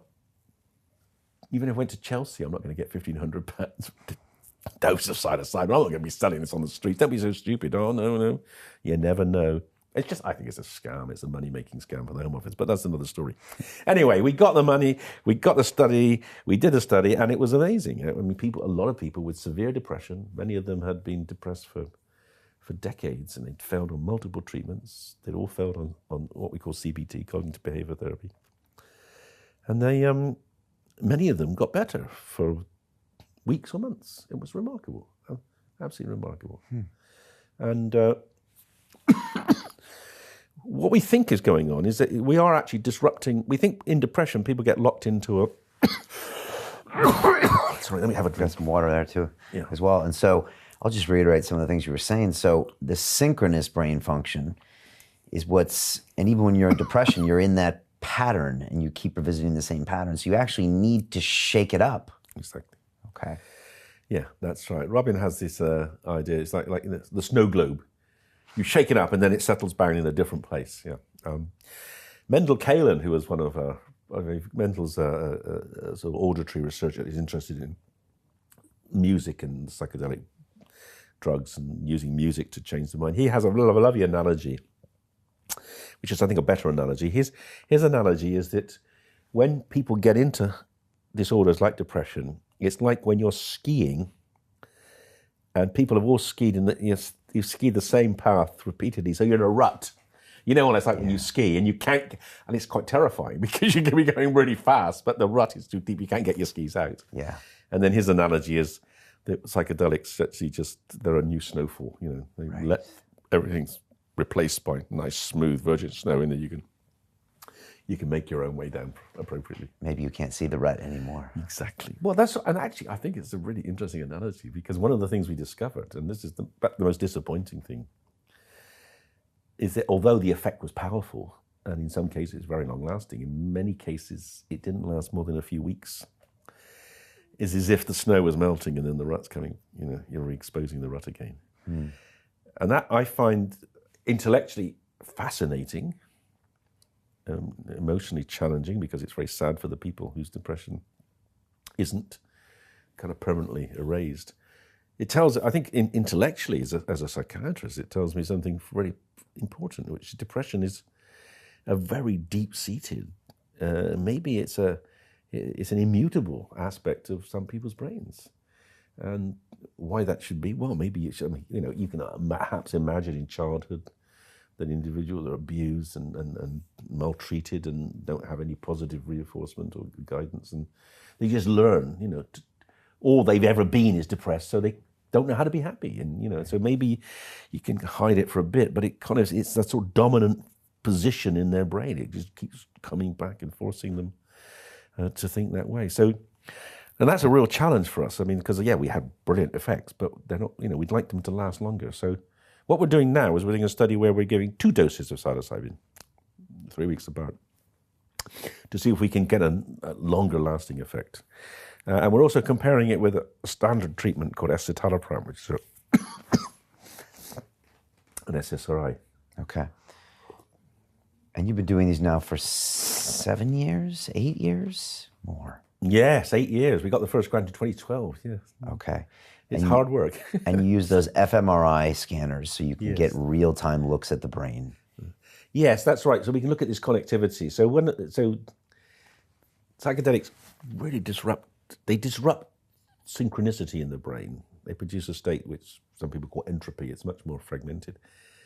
But that is a much more flexible state. So during that state, your brain can make connections. So we can see this. We can visualize these connections. It can make connections it hasn't made before, or not for a long time. It's almost like putting the brain back to the state of a child, where everything's possible, and they haven't learnt to do everything right. They can get things mixed up, but they can also be very positive and enthusiastic, and so it's like pushing you back for 30, 40 years into childhood, and then hopefully some of the connections that can be made, some of the insights that people get during the trips can be then translated into altered thinking patterns. And I think that's quite one of the things. I think one of the reasons we have so many of these receptors in our brain, and why we're so clever, is because they're involved in big decisions. I think they're there to help you solve the big problems in life. When you were, where the water hole is, you don't want to forget that. You want to remember how you got it. How do you solve this problem? How do you crack a nut with a stone? When humans were learning to be different, I think those acquired skills may be driven through those kind of these receptors, which basically are fundamental to brain learning. Okay. And now you've pushed on to look at psychedelics in, addiction, depression, anorexia. I mean, you're really looking at all sorts of things. Yeah, and they all share the same phenomenon in terms of what you might call sort of psychiatric diagnosis, in that they're all disorders where people get locked into a behavior or a thinking that they don't want. Right. So they're all what we call internalizing disorders. They're all about people doing things. An addict is thinking about the alcohol. He's thinking about the heroin. An anorexic is thinking about the food. We're also trying to do a study in OCD where they're thinking about the germs. So there's disorders where people's thoughts there's more of them, or they're just more constrained. They're more locked in, and then maybe again. So theoretically, if you disrupt them, they can break free. Okay, and you primarily use DMT, the psilocin, which comes from the psilocybin mushrooms, and LSD. All our research in patients is with psilocybin. Okay. Because, it's worked well. We got most experience with it. It's worked well in depression. We can get it in a formulation which is made to what you call pharmaceutical standards. No one in the world makes pharmaceutical LSD or DMT. LSD, the trips last a long time, so it's actually quite difficult because you might have to keep people in hospital overnight. And DMT, the effects are very short-lived, so you've only got to give repeated doses. I mean, we are thinking about doing an infusion of DMT. I've heard. To see if that will prolong the effect, I'm pretty sure, and that might be therapeutic as well. I don't know. I mean, DMT is interesting in the sense, because some people say, well, maybe you don't need to have that long trip and get all the insights. Maybe you just shake the globe, for 10 minutes and everything's. I suspect that will have some impact, but I don't think it'd be as good as giving people a chance to really try to make sense of why they're depressed. Because our patients often, once they've gone through these trips, which are usually unpleasant and difficult and stressful, they relive traumas, but they often come out having made sense of the trauma and got new insights and realised that actually that was the problem. A lot of people don't know why they're depressed. They've suppressed the trauma. Right. Yeah. And on my sample study of one, which I won't infect with your research, but with me, the DMT itself, it shows me another reality that I would never imagine existed, but I never get any lessons, the solutions or insights from it. Yet when I take the orally active DMT and the ayahuasca, Yeah. I really, even more so than a high dose of psilocybin, I get some real lessons. I mean, I really piece things together. I revisit childhood trauma when I was 7 regularly. Very challenging experiences for me. I get taken to the woodshed usually, and massively insightful for me. Yeah. And for me, it's by far the most powerful psychedelic compound for me improving my life. Whereas the others, I don't get as much from it. Interesting. I mean, there's almost no research done as to why that should be. Yeah. It doesn't. I mean, it's perfectly plausible. For you, that's a fact, and it'd be interesting to know why that should be. I mean, it may. We know so little about these drugs in terms of what their downstream mechanisms are. We know they all work through the receptor, but they might even work in slightly different ways on the same receptor. So there's a lot left. There's plenty of research after I've gone. What do you want to do with psychedelic research? What would be the holy grail? What would be the study you would love to do? Or addiction. I want to do an addiction study. Okay. We're teeing up to do a heroin addiction study in Bristol. Wow. I'd like to see if we can get people to stop craving heroin or opiates. And that's a big one for you because it's the holy grail. It's something that seems so powerful. It's so hard to quit. Absolutely, and our treatments are so shit. Right. Yeah, they're methadone or they're either keeping people addicted or they're watching them die. Yeah. We've got nothing to help heroin addicts stay abstinent without being addicted. Right. And that's so sad because a lot of them are we don't know why. As I said, same with alcohol. We don't know why. Not everyone who takes heroin becomes addicted, but some do, and why that it is a very destructive drug.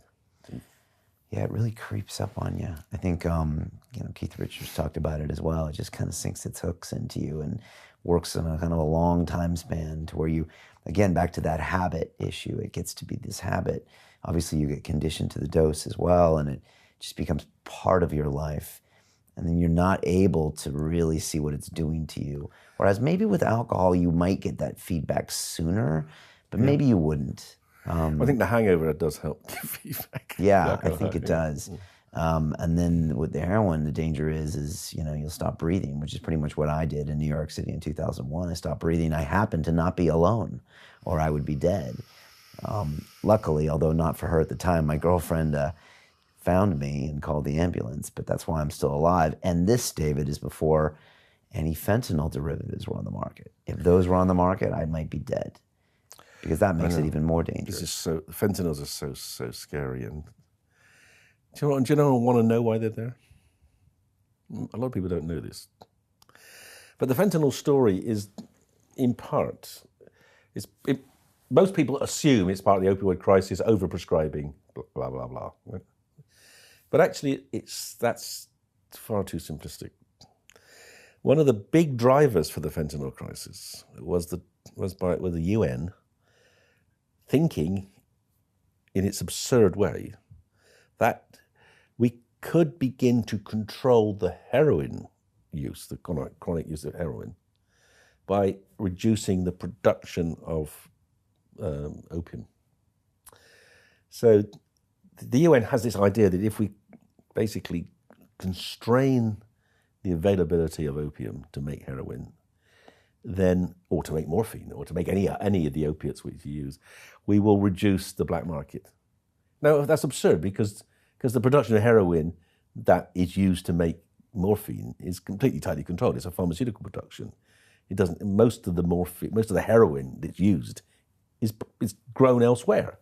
But because the only approach that most governments and the United Nations use to drugs is constriction, banning, punishment, they decided to do this experiment. Let's reduce the availability of medical heroin to stop people using heroin. Well, actually, at one level, they were right. At one level, it had an impact. There was obviously some diversion of medical heroin to medical opium to heroin in Mexico. But it did exactly the wrong, because the response of the black market was completely predictable. They didn't say, oh, not enough opium today, boys, let's make some MDMA. No, they said, what the hell else can we make that looks like heroin? And then someone said, oh, there's this stuff called fentanyl. Oh my God, look at this. Fentanyl's a one-step synthesis as opposed to heroin being 3. The precursor is a third the price. Wow. We can buy it. It's in drums. Wow. And it's 50 times more potent. So 50 times more potent, a third the price. Wow. We're going to increase our profits 150-fold. So then the Mexican gang started making fentanyl instead of heroin because it's so much more profitable. So then they started flogging it in America. And then, of course, the whole field completely blew apart because then others started to think, well, they're making fentanyl. But look, hang on. Oh, my God. There are hundreds of fentanyls. Hundreds. I mean, in Britain, last year, we detected 80 different fentanyls, different chemical fentanyls. You can make hundreds of them, and some of them are so potent, you can't even weigh them out. There's the one called carfentanil, which we actually use. It's so potent, we can give it radio-labeled to humans, in tiny doses. And we have to use tiny doses so it doesn't stop you breathing. And it's used to bring down elephants and rhinos in the wild. I mean, it's so potent. If if vets use it, their vets are not allowed to use it. They have to have another vet with them in case they accidentally fall and stab themselves. Anyway, so now we've got this drug, which is 1,000 times more potent than heroin, being sold, mixed with heroin, mixed with ecstasy, mixed with anything, because it's strong and cheap. And we had 20-odd deaths from fentanyl. Actually, in the States, they had hundreds of deaths. So we've created this monster of the fentanyls, say, to some extent, because we tried to stop people using heroin, and the history of drug control. You go back a whole century. Every time we try to prohibit a drug, the market has made a more dangerous alternative. We tried to ban the Chinese from smoking opium down in Limehouse. So what do they do? They start injecting. Great. Americans ban alcohol. Well, they do start drinking hooch methanol. Yeah, you ban cocaine, you get crack. You ban, methamphetamine, you get crystal. You ban cannabis, you get spice. You ban ecstasy, you get BMA. You ban methadone, you get monkey. It's the market wants it. The black market will always go for the most potent and the best profit. So you just create more and more dangerous drugs. You're going to get me depressed here, David. You got to have testing. Fentanyl is the great danger now. We got to have testing, and we got to have antidotes. We got to have naloxone, lots of naloxone, and we got to have safe injecting rooms. We got to allow people to inject whatever they got in a place where if they do fall over, they can be resuscitated. We don't want them dying in the gutters. They're testing that in Scotland, I heard, in Edinburgh or something. Yeah, they're not allowed to do it. They want to do it. Right. The Scottish government want it. The police commissioner wants it. But the British government won't allow it because Scotland is still subject to the drug laws are still run by London. Okay. So they've been fighting to get it for years. And again, if you look at the statistics and the numbers, I mean, people might say, oh, that's horrible, you're encouraging people to inject on site. But if you look at the numbers, it's actually much more harmful from a cost standpoint and all these other stats if you let them do it on their own. The tax, but if you actually give them a site, it's actually a really good alternative. Well, the first thing is it keeps them alive. But I mean, I think there are politicians actually, and there are members of the public who'd rather that. They would actually think that drug users should die, because that gets rid of them. But any sane person would want to keep them alive.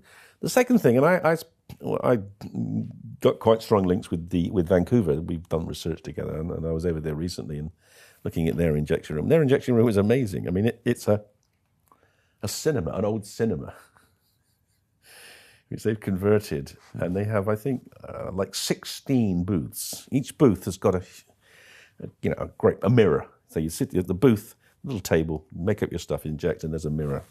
And there's 2 guys sitting in here looking at all these 16 booths. And if anyone collapses, they run over and inject them. And it's absolutely remarkable. So no, people don't die on the streets of Vancouver because they come in there and do it. Yeah, but much more important in a way is that when they're there, you can feed them. Right. You can treat their abscesses, and if they want, you can offer them some psychotherapy. You can offer them occupation. You can begin to get them back into society. So it's a kind of win at every level. Yeah, yeah.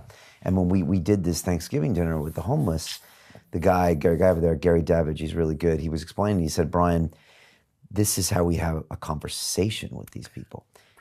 And he said, sometimes it takes us months to even get their first name. We're building rapport. He said, sometimes it takes us a year with them before they admit they might have a problem with alcohol and drugs. So again, they might not even be aware of the problem that's in front of them. And then that can lead to, like you said, discussion, some treatment. Yes. I mean, what we try to do in this country and in America is we dehumanize people who use drugs. Unless they're politicians, of course, in which case they just apologize and go. But it's such a distorted, bizarre way of thinking. They're all human beings. It's bizarre when you also look at the behavior of all the members in your family, where grandma's probably popping opioids from the medicine cabinet, and grandpa is an alcoholic, and the kid is smoking this, and the kid is smoking that, and yet. In the Christmas picture, everyone's smiling, and I don't see any drug addicts. But in fact, they're everywhere. That's correct. And I had this conversation with Amanda Fielding, and she said, and you just described this mad war on drugs policy that's actually now creating stronger drugs that's killing people. And it's almost like it's a reflection of who we are as humans. We look in the mirror and we don't want to admit what we are. And so we mask all these things and put these laws, and we're gonna fight the drugs. We're just lying to ourselves about our own tendencies and our own desires. It's really, there's this great quote from John Ehrlichman, who was the brains behind Nixon and the war on drugs. So in 1968, Nixon's coming up for re-election. Things are grim. The Vietnam War is going really badly. He's going to lose. Everyone says he's going to lose. And Ehrlichman says, okay, well, we've got to find a war we can win. So they create the war on drugs. And Ehrlichman, this quote, I'll paraphrase it, but Ehrlichman says, well, he said, what we really wanted to get at the hippies and the blacks. But we couldn't make it illegal for hippies and blacks not to vote. So we had to think of something else. So what did we do? Well, we started associating the hippies with cannabis and the blacks with heroin. And then we started to vilify them night after night on the evening news as drug users with the war on drugs. And that gave us the authority to disrupt their meetings, to damage their leaders. And it was a remarkable success. He won every state except Maine, because they convinced the world there was a problem, and everyone hates hippies and blacks, so let's vote for Nixon because we're like him. And then Ehrlichman says, well, and did we know we were lying about the drugs? Of course we did. It was just a scam to get re-elected. And it's carried on, the reverberations of that war on drugs. It's even though everyone can read that, everyone knows it's a scam, but we carry on doing what we were told to do in '68. And the beauty in a twisted way of that war on drugs is that it doesn't have to ever end, right? No. It's almost like the war on terror,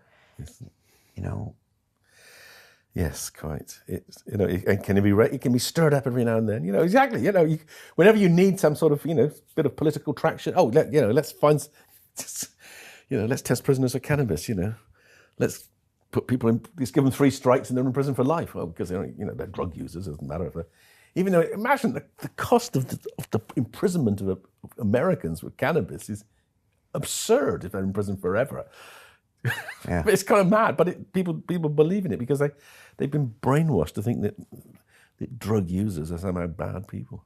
Yeah, I'm sure Dr. Carl Hart, but yes. He has a great TED Talk which is titled "Let's Stop Abusing Drug Users," and it's just a great conversation about understanding. A remarkable man, Carl, because I think his brother died. I think of drug use. Possible, yeah. I think his son is also in trouble. and he gets vilified. I mean, he's because he's got all the wrong attributes. You know, he's black and intelligent, dangerous man. And he puts it out there. Well, yeah, you two are similar in the fact that you just take the direct heat from the media and everyone, because you're out saying the opposite of what everyone is saying, and what the Puritan slant is in America, and what the traditional relationship with alcohol is over here. And you two are the favorite punching bags. Or he's a hero of mine, and I think I'm a hero of his. Yeah, I like him a lot. Other studies you're doing, because I had no idea you were doing MDMA research and cannabis research. You came in today, he's telling me everything you're doing. I was like, I thought you were semi-retired, but you're not, obviously. What else is going on? Well, I think what we're most excited about is in terms of research, is the MDMA alcohol study, trying to help people overcome their alcoholism by putting them through this. We use the MAPS protocol, basically, which is that 2 MDMA sessions, and long sessions, they last 4 or 5 hours, when people go through their trauma and try to get over the emotional aspects of it. And that's embedded in a 12-week sort of program of trying to keep people sober. We're just analysing the data now, but it looks like, you know, we're getting about twice as good an outcome as we get from our traditional psychotherapy. So that's actually pretty impressive. And I've had Rick Dublin on many times, and I think the way he described it to me was this. Well, first of all, I think they tried to do the MDMA studies on vets and firemen and people like that, which first of all is very easy to sell politically, which is intelligent, because how can you not try to have some compassion for these people that gave their lives for your country and your safety? And then I think some of the thinking is that some of these events are so traumatic that when you're approaching it from an MDMA side, you can actually process some of this trauma without being pulled back into the vortex of the emotion. And this is another example of where our brain imaging, we did this not because of MAPS, much as I love Rick.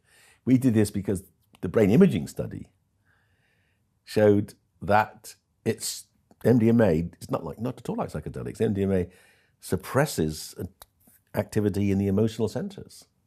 We thought, well, that's great. And we also did a clever thing in that study where we got people to relive negative and positive memories. And as expected, when you think of a positive memory under MDMA, it's more positive. But we showed it dampened down the negative memories. So we had a sort of a scientific basis for going ahead and trying. And it's worked. And now that crazy David Nutt is taking an illegal drug and trying to fix alcoholism with it. The optics on that are crazy. Well, quite. Yes, Alice in Wonderland. But that being said, though, I would argue, tell me if I'm wrong, that the British public, if you could quantify their opinion overall, I mean, the long game has shown that a lot of your ideas and research from back in the day is on point, right? And it's getting us to a result. Would you say that you are understood more than, say, 10 years ago? Yes, a couple of things. Well, you know, I mean, going on programs like yours, you know, there's a discourse, which there wasn't. Right. I mean, actually, that's a really important point. There wasn't a proper... 10 years ago, there were activists and there was the rest, but there wasn't a sort of rational intellectual discourse like we're having about drugs. You know, you're either for them or against them, but there was no nuance. Now, you know, we're having 2 hours, we're talking rationally about all sorts of aspects of drugs. And we're talking about alcohol as a drug, and we're talking about, you know, one of the reasons I got sacked actually was because I noticed that the experts that the press were using up to that point would never say that ecstasy was less harmful than anything. If they were asked the question how harmful it is, they'd always avoid it. So there wasn't a debate because people didn't know what the facts were. And that's why I said it. And now people do know the facts. And now they know the facts, they want to talk about it because they realize it's actually, you know, there are things you can discuss rather than, no, it's too dangerous. So the debate has become public, and in science, which is great, and that's the first thing. The second thing is there is some science. There wasn't science. There's not a lot of science, but there's definitely more science than there was before.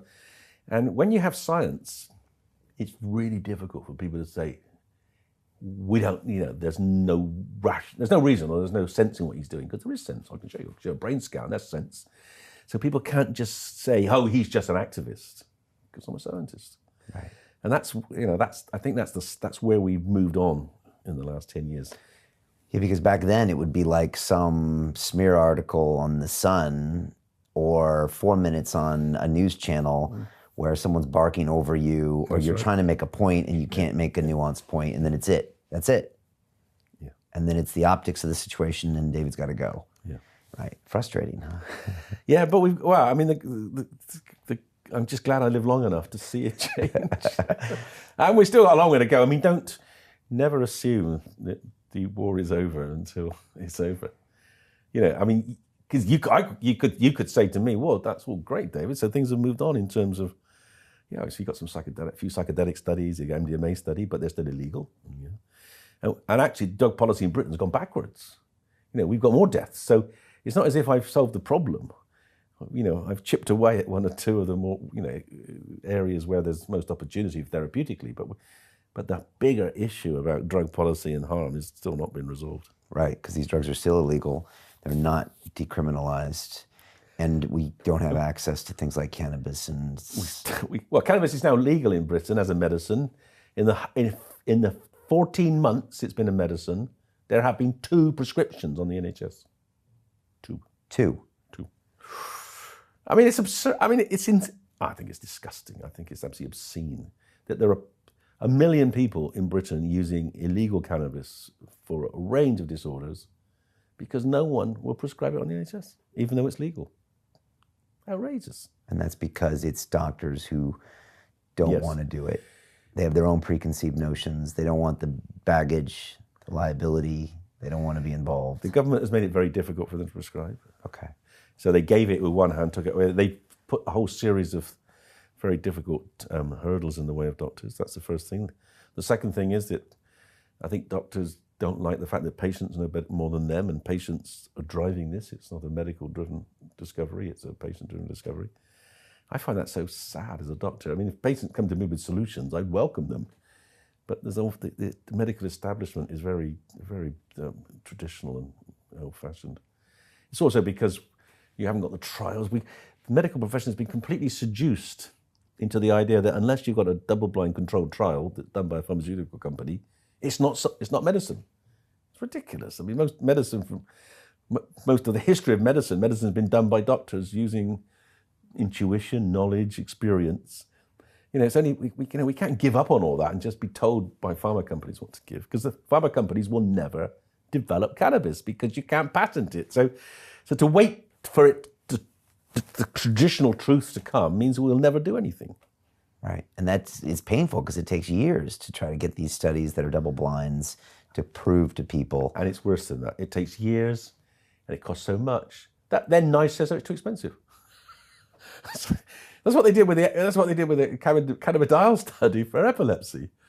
They insisted it was done, and then he said it's too expensive to use.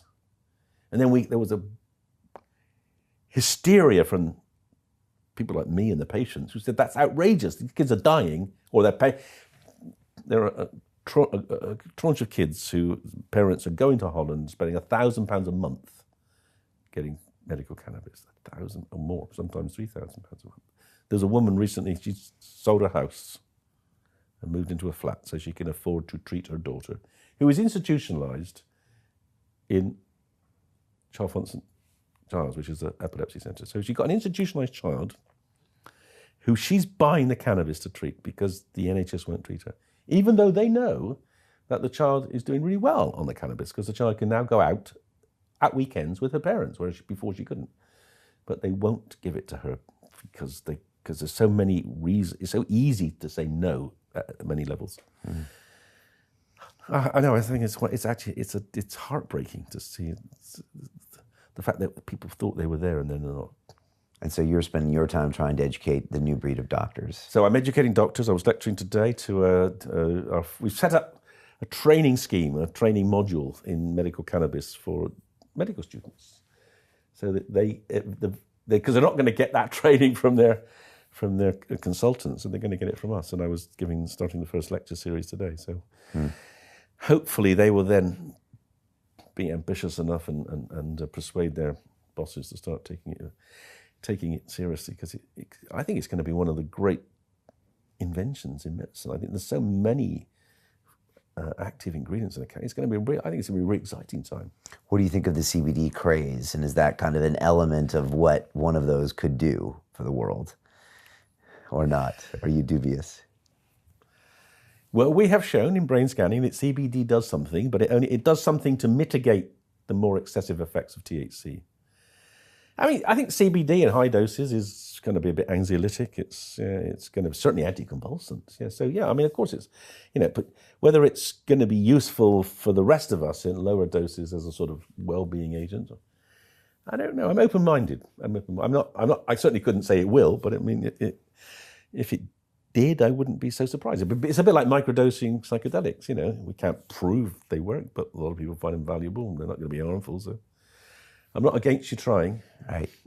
Anything else you're working on that we should know about? Well, there's one other thing we are trying, which is to get at this question of, can we find something to help people not relapse when they've come out of opiate addiction? Try to find something that.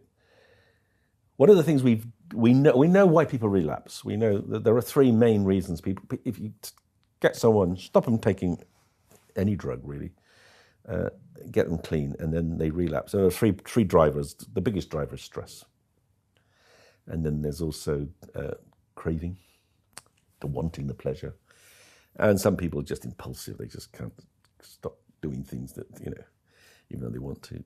But the biggest driver is stress, and we're looking at possible ways of non-addictive drugs that may moderate the stress response to see if they could help people overcome periods of stress when they might relapse.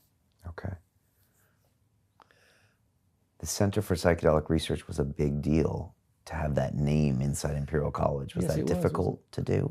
No, Imperial have been pretty receptive actually, because because the research is good. Look, Imperial College is a research-led university. As long as we're producing high-quality research in the top journals, they were pleased. Okay. And we are, and hopefully we'll carry on doing it for, well, as long as I'm working there, which hopefully be a few more years yet. In your lifetime, are we going to see in the UK places where I can go for the weekend and have a guided psilocybin experience? Oh, they're there now. They are. Okay. I just can't name them on. Okay. No, would they be legal? Yes. I hope so. I do hope so. I mean, there is no need for them to be underhand. I mean, it would be not. I think I would. I very much hope so. Yeah. Okay. And you're encouraged by what you see happening in the States when it comes to the psychedelics being decriminalized in these communities, Denver and Oakland. Absolutely. And that will probably continue a bigger wave of these less dangerous drugs, at least less than alcohol, being decriminalized. I believe so. That's right. Which and do it for because we will get then data not on the kind of. We know it. We know psilocybin. We know mushrooms are safe because before they were made illegal, there's still 1 million people, 1 million kids a year are still taking the mushrooms, but we can't collect data on them because they're illegal. But once they become illegal in places like Denver, then we will collect data will be collected, which will then strengthen our argument. I'm sure that we should reverse the law here. Okay, and you are. I mean, you say you're semi-retired, but I don't see that from your actions. But you are. I'm on half pay. Perhaps that's a better way of putting it. So you've designed your life now to where you can have some time to yourself and continue to push this research forward.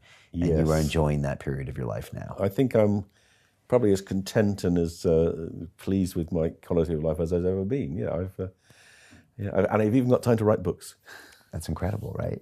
And do you constantly stay in communication with institutions in the States, and you go to conferences, or do you just kind of do your own thing? Yeah, but I'm not so I let the youngsters go to the big conferences and the psychedelic conferences. My main role is to educate psychiatrists and other doctors about what I'm doing. Okay. Because, I am the sort of lead psychiatrist in our research, and I want to, I want to get psychiatrists on board, and they're slowly coming. The younger generation is coming. Yeah. Do you worry about pharmaceutical industry and the way we treat depression right now and SSRIs? And do you think this is going to a dangerous place? No, I don't. No, I've done a lot of research on SSRIs, and They work in a very different way to psychedelics, but for some people, they're effective. We will find out. We've got the comparative study now coming out. We'll find out a lot more about not only effectiveness of escitalopram versus psychedelics, but also the tolerability and side effects. But we can certainly, plenty of people who don't respond to SSRIs. Everyone in our trial, the first depression trial, had failed SSRIs. So clearly, they're not a panacea, but they're not as bad as some people make out. Right. One of my viewers wanted me to ask you about nitrous oxide. Yes. Because I was told that around here at night, I'm no longer going out around here, but it's a drug that's being consumed quite a bit. Yes. And I know it gets a lot of called hippie crack and government bans and things like that. What do you see as a scientist when you look at that drug? Oh, I see more government lies. So I was very, very angry when the Sun decided to change the name to hippie crack, because you could see what was going to happen. So the Sun, I don't know, 5 years ago, 6 years ago, decided to set out to get nitrous oxide banned. And the lever they used was footballers. They got pictures of footballers, and the most famous one was Raheem Sterling inhaling a bag of nitrous oxide.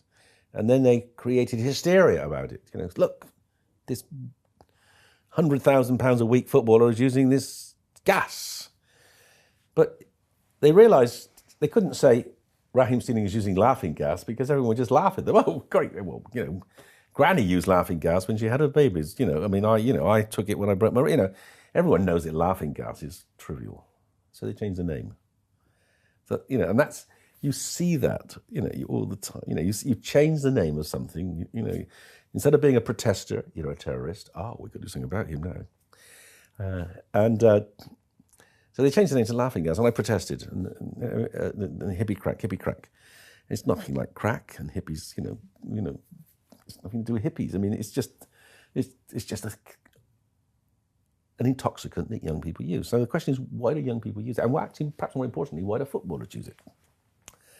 Well, footballers use it because they can go to a party, get a bit high. They can get high for 3 or 4 minutes, and then it's worn off.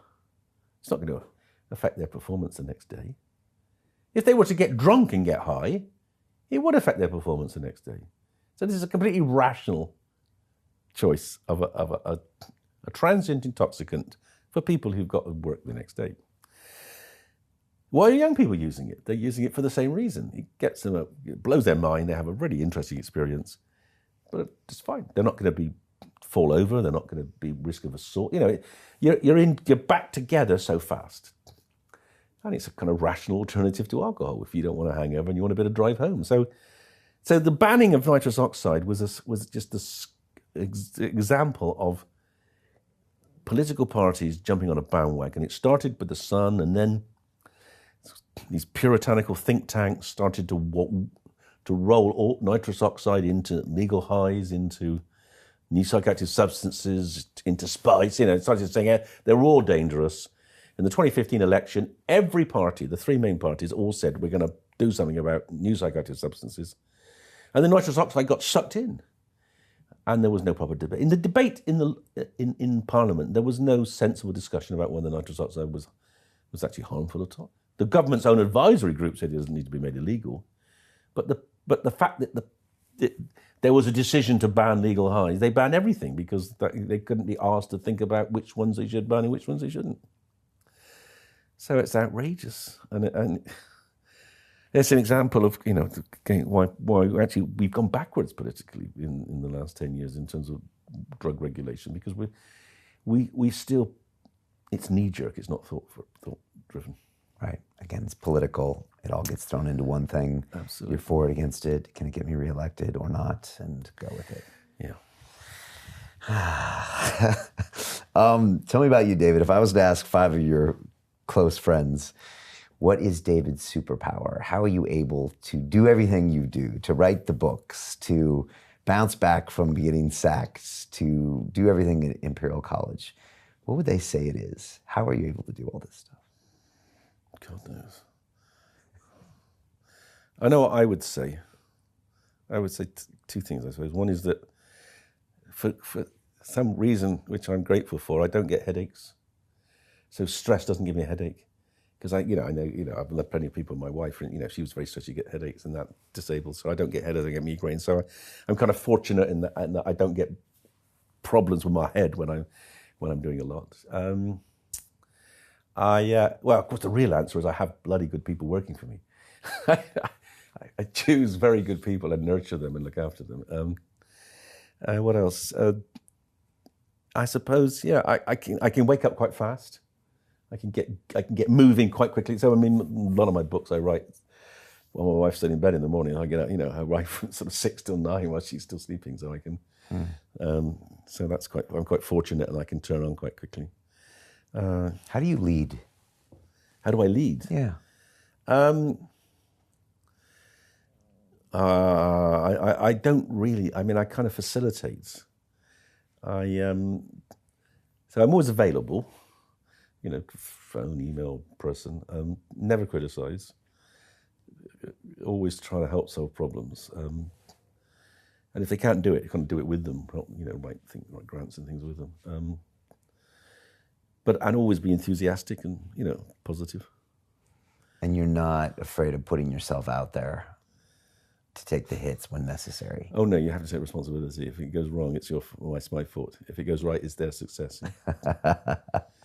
When you got sacked from the government, was that a low for you? Was that a difficult time?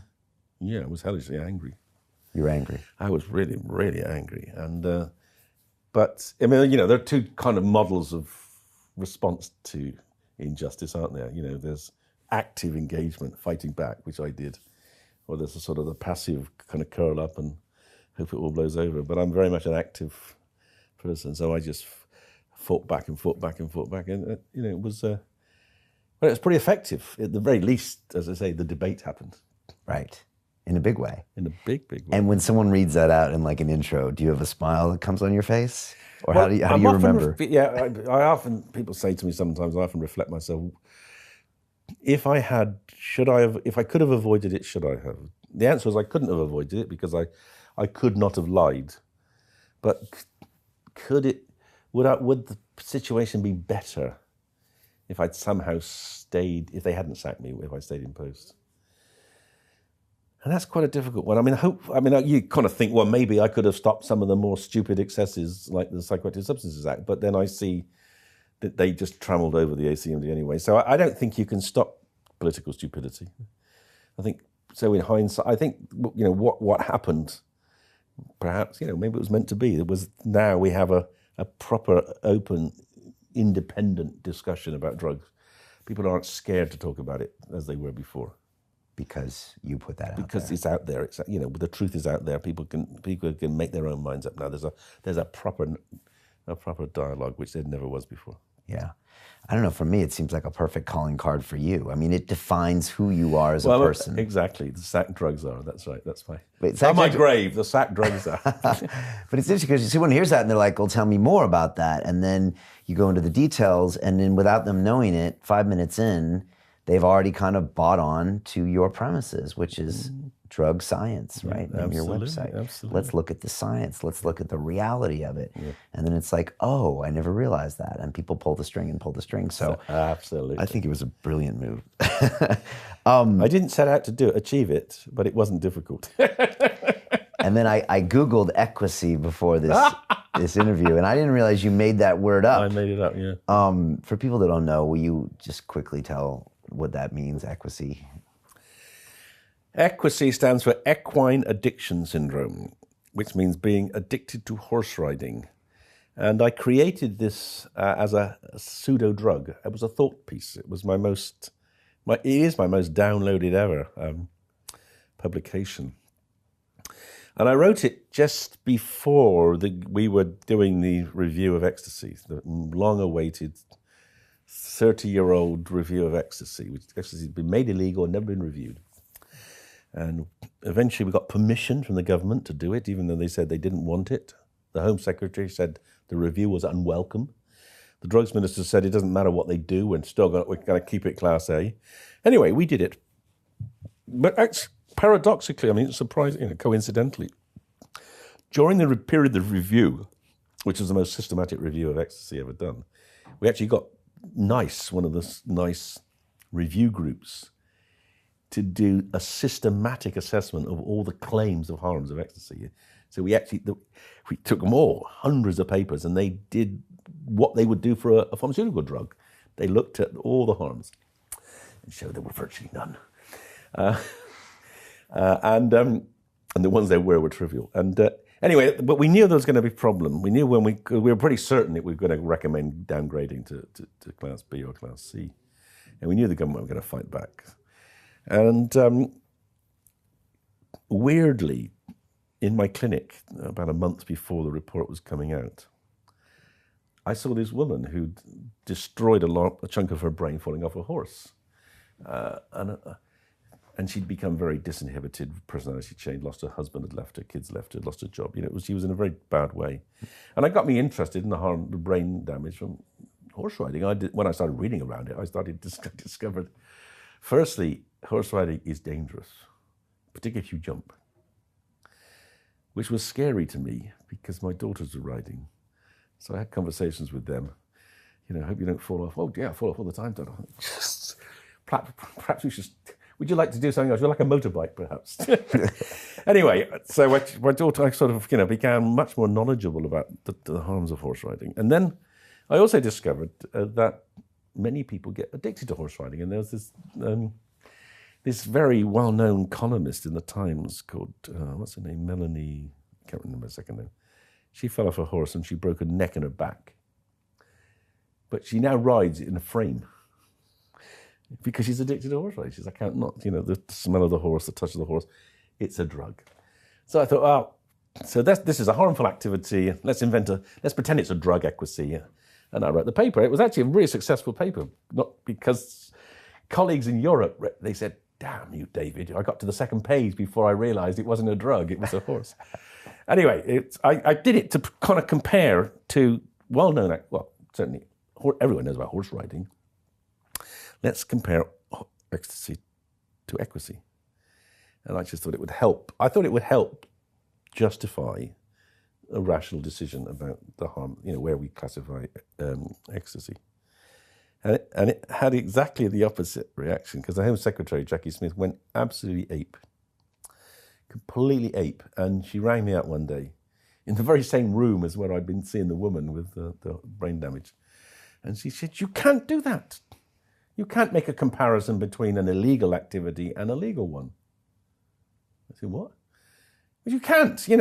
Ecstasy is illegal and horse riding is legal. How can you compare the two? I said, well, if you don't compare relative harms, then how can you possibly justify making a drug illegal? No, you can't. You can't compare a legal activity with an illegal one. This is madness.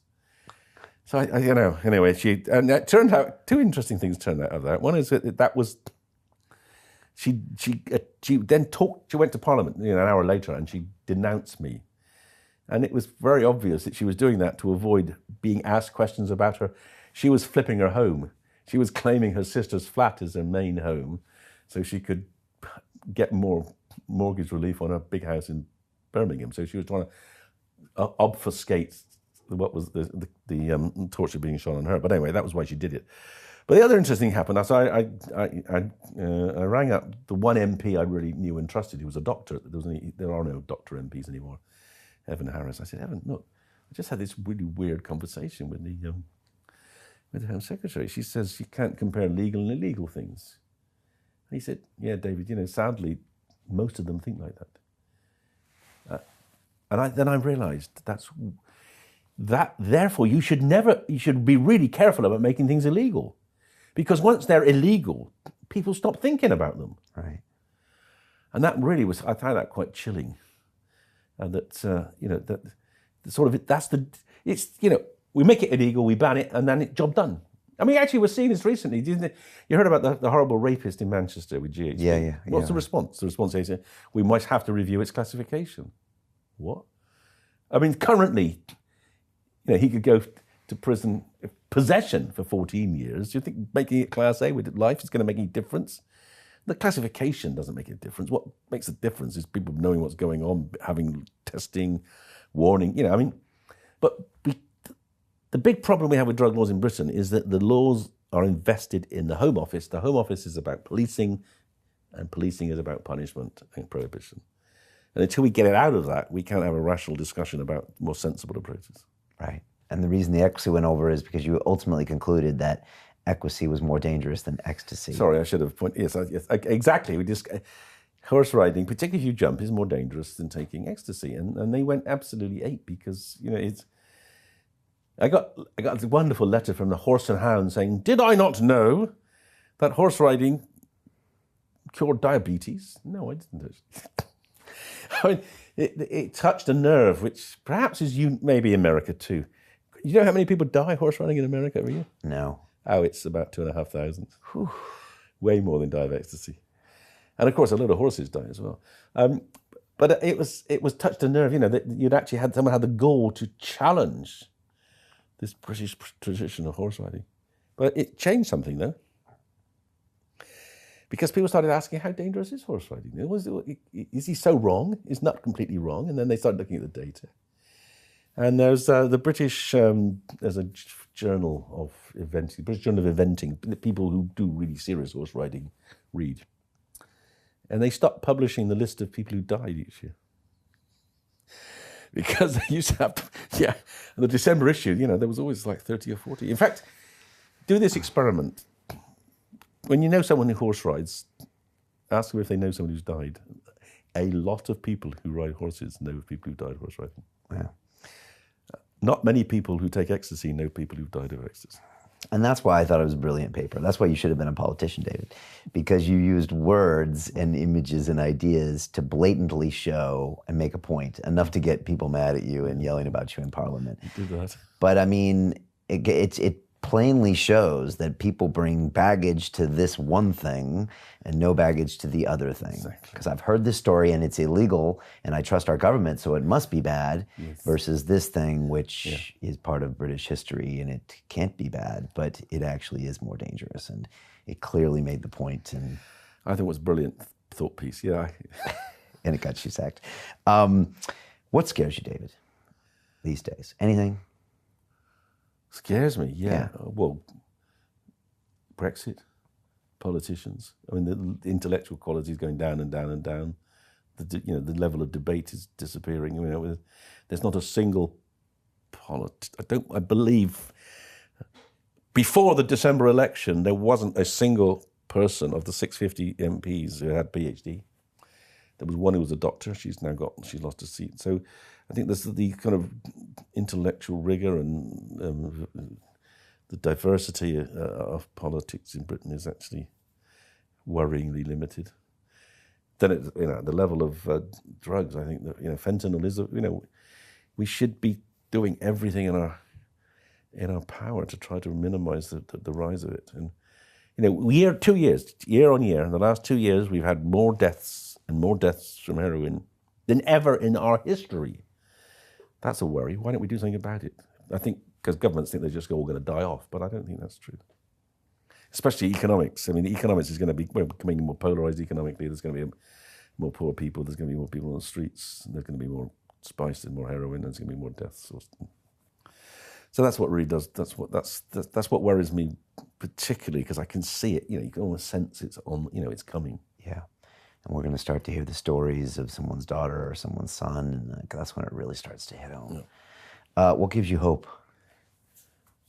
Well, what gives me hope is that the young people, the younger generation doesn't buy the bullshit.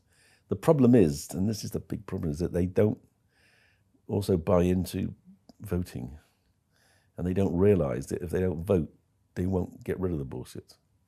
But at least there's a sensible discourse now about many things, and they got access to the facts as well, which they didn't have before. Okay. And finally, dream project that you would love to work on. Oh, if you had I must all tell the you funding about in the world. No. Well, my synthetic alcohol. Oh yes, of course. Tell me about that. So I've come to the conclusion that however good my book, however much I can educate people, however much they can rate their drinking, you can't get rid of the fact that alcohol can be a harmful drug. And I've realized that actually it's possible to replicate its effects with what we believe will be much less harmful substances. We know from experience that they are. So what I want to do is to make one of those an ingredient in a new series of drinks, cocktails, or maybe even beers. Find an ingredient that can replace ethanol. Because, of course, none of us drink pure ethanol. I mean, I hope you don't. You know, pure ethanol stings your tongue. It's disgusting. You don't get drunk, but no one drinks it. We always put something in it, hops, or, you know, wine skin, or in the case of something like, you know, vodka, we put rum, you know, we put Coke with it or something. So we all flavor our alcohol to get rid of the horrible taste. So we could, if we could find something that had a positive impact, like alcohol, sociability, time impact, without the liver toxicity and the brain toxicity, then it would potentially be a lifesaver for millions of people. Is that possible? Yeah, we've done it, we've tested it, I know it works, I've tried it.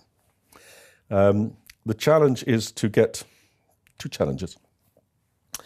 The first challenge is to get the optimal substance, which involves chemistry, designing new compounds, and that's expensive. And the second is to then take it through food safety testing, which is extremely expensive. That's 3 years, millions of pounds. So we're in the process now of building our portfolio for investors. We go out to the public, hopefully sort of March, April, when we've got, I think we want to have about 4 or 5 patented compounds to give us backups. Yeah, so that's my main project outside of Imperial at present. That's something I'm doing on the side. That's exciting. It is. It's very exciting. Making new chemicals is exciting, actually. Inventing things. Would the industry hate you or welcome that potentially? Well, you're probably better able than I am to judge that. What will happen is this: that we know the industry is paying us attention because we've had conversations with drinks companies. We believe they have to pay us attention because it could destroy. I mean, it could be one of the great disruptive technologies, like vaping for e-cigarettes or vaping for. So they have to pay us attention. They have to make sure that if we do leap forward, they can run with us. We are happy to talk to them, but what we have said, what we don't want is to be bought and destroyed. Yeah, we don't want a sort of preemptive strike. So we've said that we're not going to get into bed with any one drinks company. But we'd be happy to make an ingredient that any of them could use, make their own flavorings, make their own advertising. Okay, that'll be very interesting. If you look at what happened with like Juul, one of the big vaping companies, I think Philip Morris bought like a 35% stake originally. So they kind of... Well, Juul, if we could be as successful as Juul, we would be very happy. Yeah. Because that would give us enormous resources to do what we wanted. Although I think now they're struggling with regulation, aren't they? Being banned, but I don't know if it's going to hurt them in the long run, but flavors are banned, I think. It's a difficult... Yeah. That's a whole other story. That's actually a very interesting and scientifically very unsatisfying. I think the anti-vaping. Well, let me just reframe this. How do you feel about vaping, and what's the science of vaping? Totally in support of vaping. Absolutely, vaping is going to be one of the great revolutions in healthcare. There's no question at all. Not at all. But. Because it takes away the combustibility, which is where all the carcinogens come and all the danger. I mean, my charity did the first systematic analysis of the harms of vaping compared with cigarettes, and we concluded they were 25 times less harmful. And others have done similar analysis and confirmed that. But the problem is this, and Public Health England has endorsed it. Public Health England support what we've said. They've used our data. In Wales, you can prescribe e-cigarettes for people with chronic bronchitis, stop them smoking, because it improves their lung function. But the problem is in America. In America, as you probably know, it's a country of opposites, and you've got some brilliant scientists, but you've got an awful lot of people in America who are still of the Puritan disposition, and a lot of them have received vast amounts of money from governments to attack tobacco. So there's a anti-tobacco lobby, which is full of, again, actually intelligent people who've fought for decades to try to bring the tobacco companies, cigarette companies, to the table to get retribution for the harms they've caused. And they were partially successful. They did. I mean, I think the companies had to pay out vast amounts of money to every state for the harm. But that settlement had a sting in its tail, because the settlement effectively stops any further attack on cigarettes. They pay their dues, and there are some constraints to some extent about advertising, but you can no longer sue them for ill health.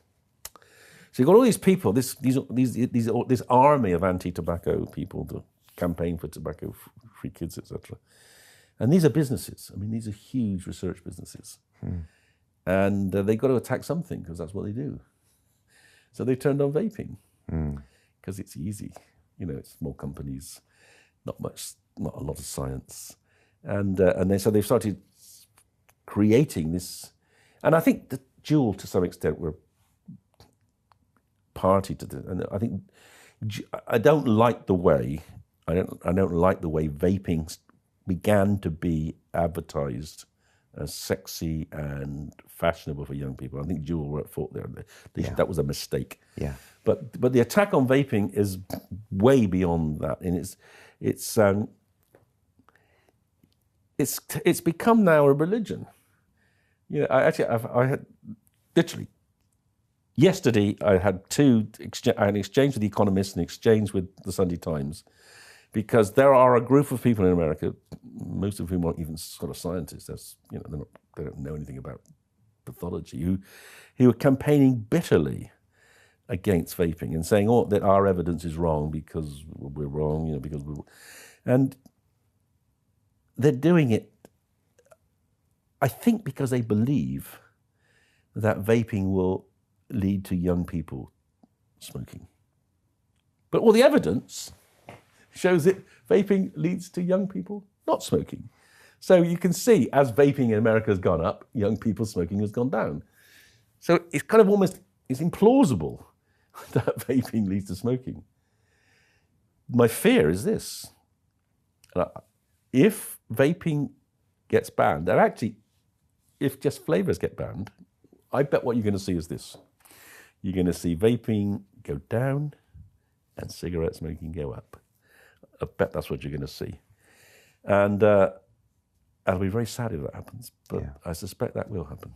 Interesting. I appreciate your assessment. It's interesting because every time I hear some article in the States about the bad vaping, it always seems like one case somewhere that hurts someone's lungs.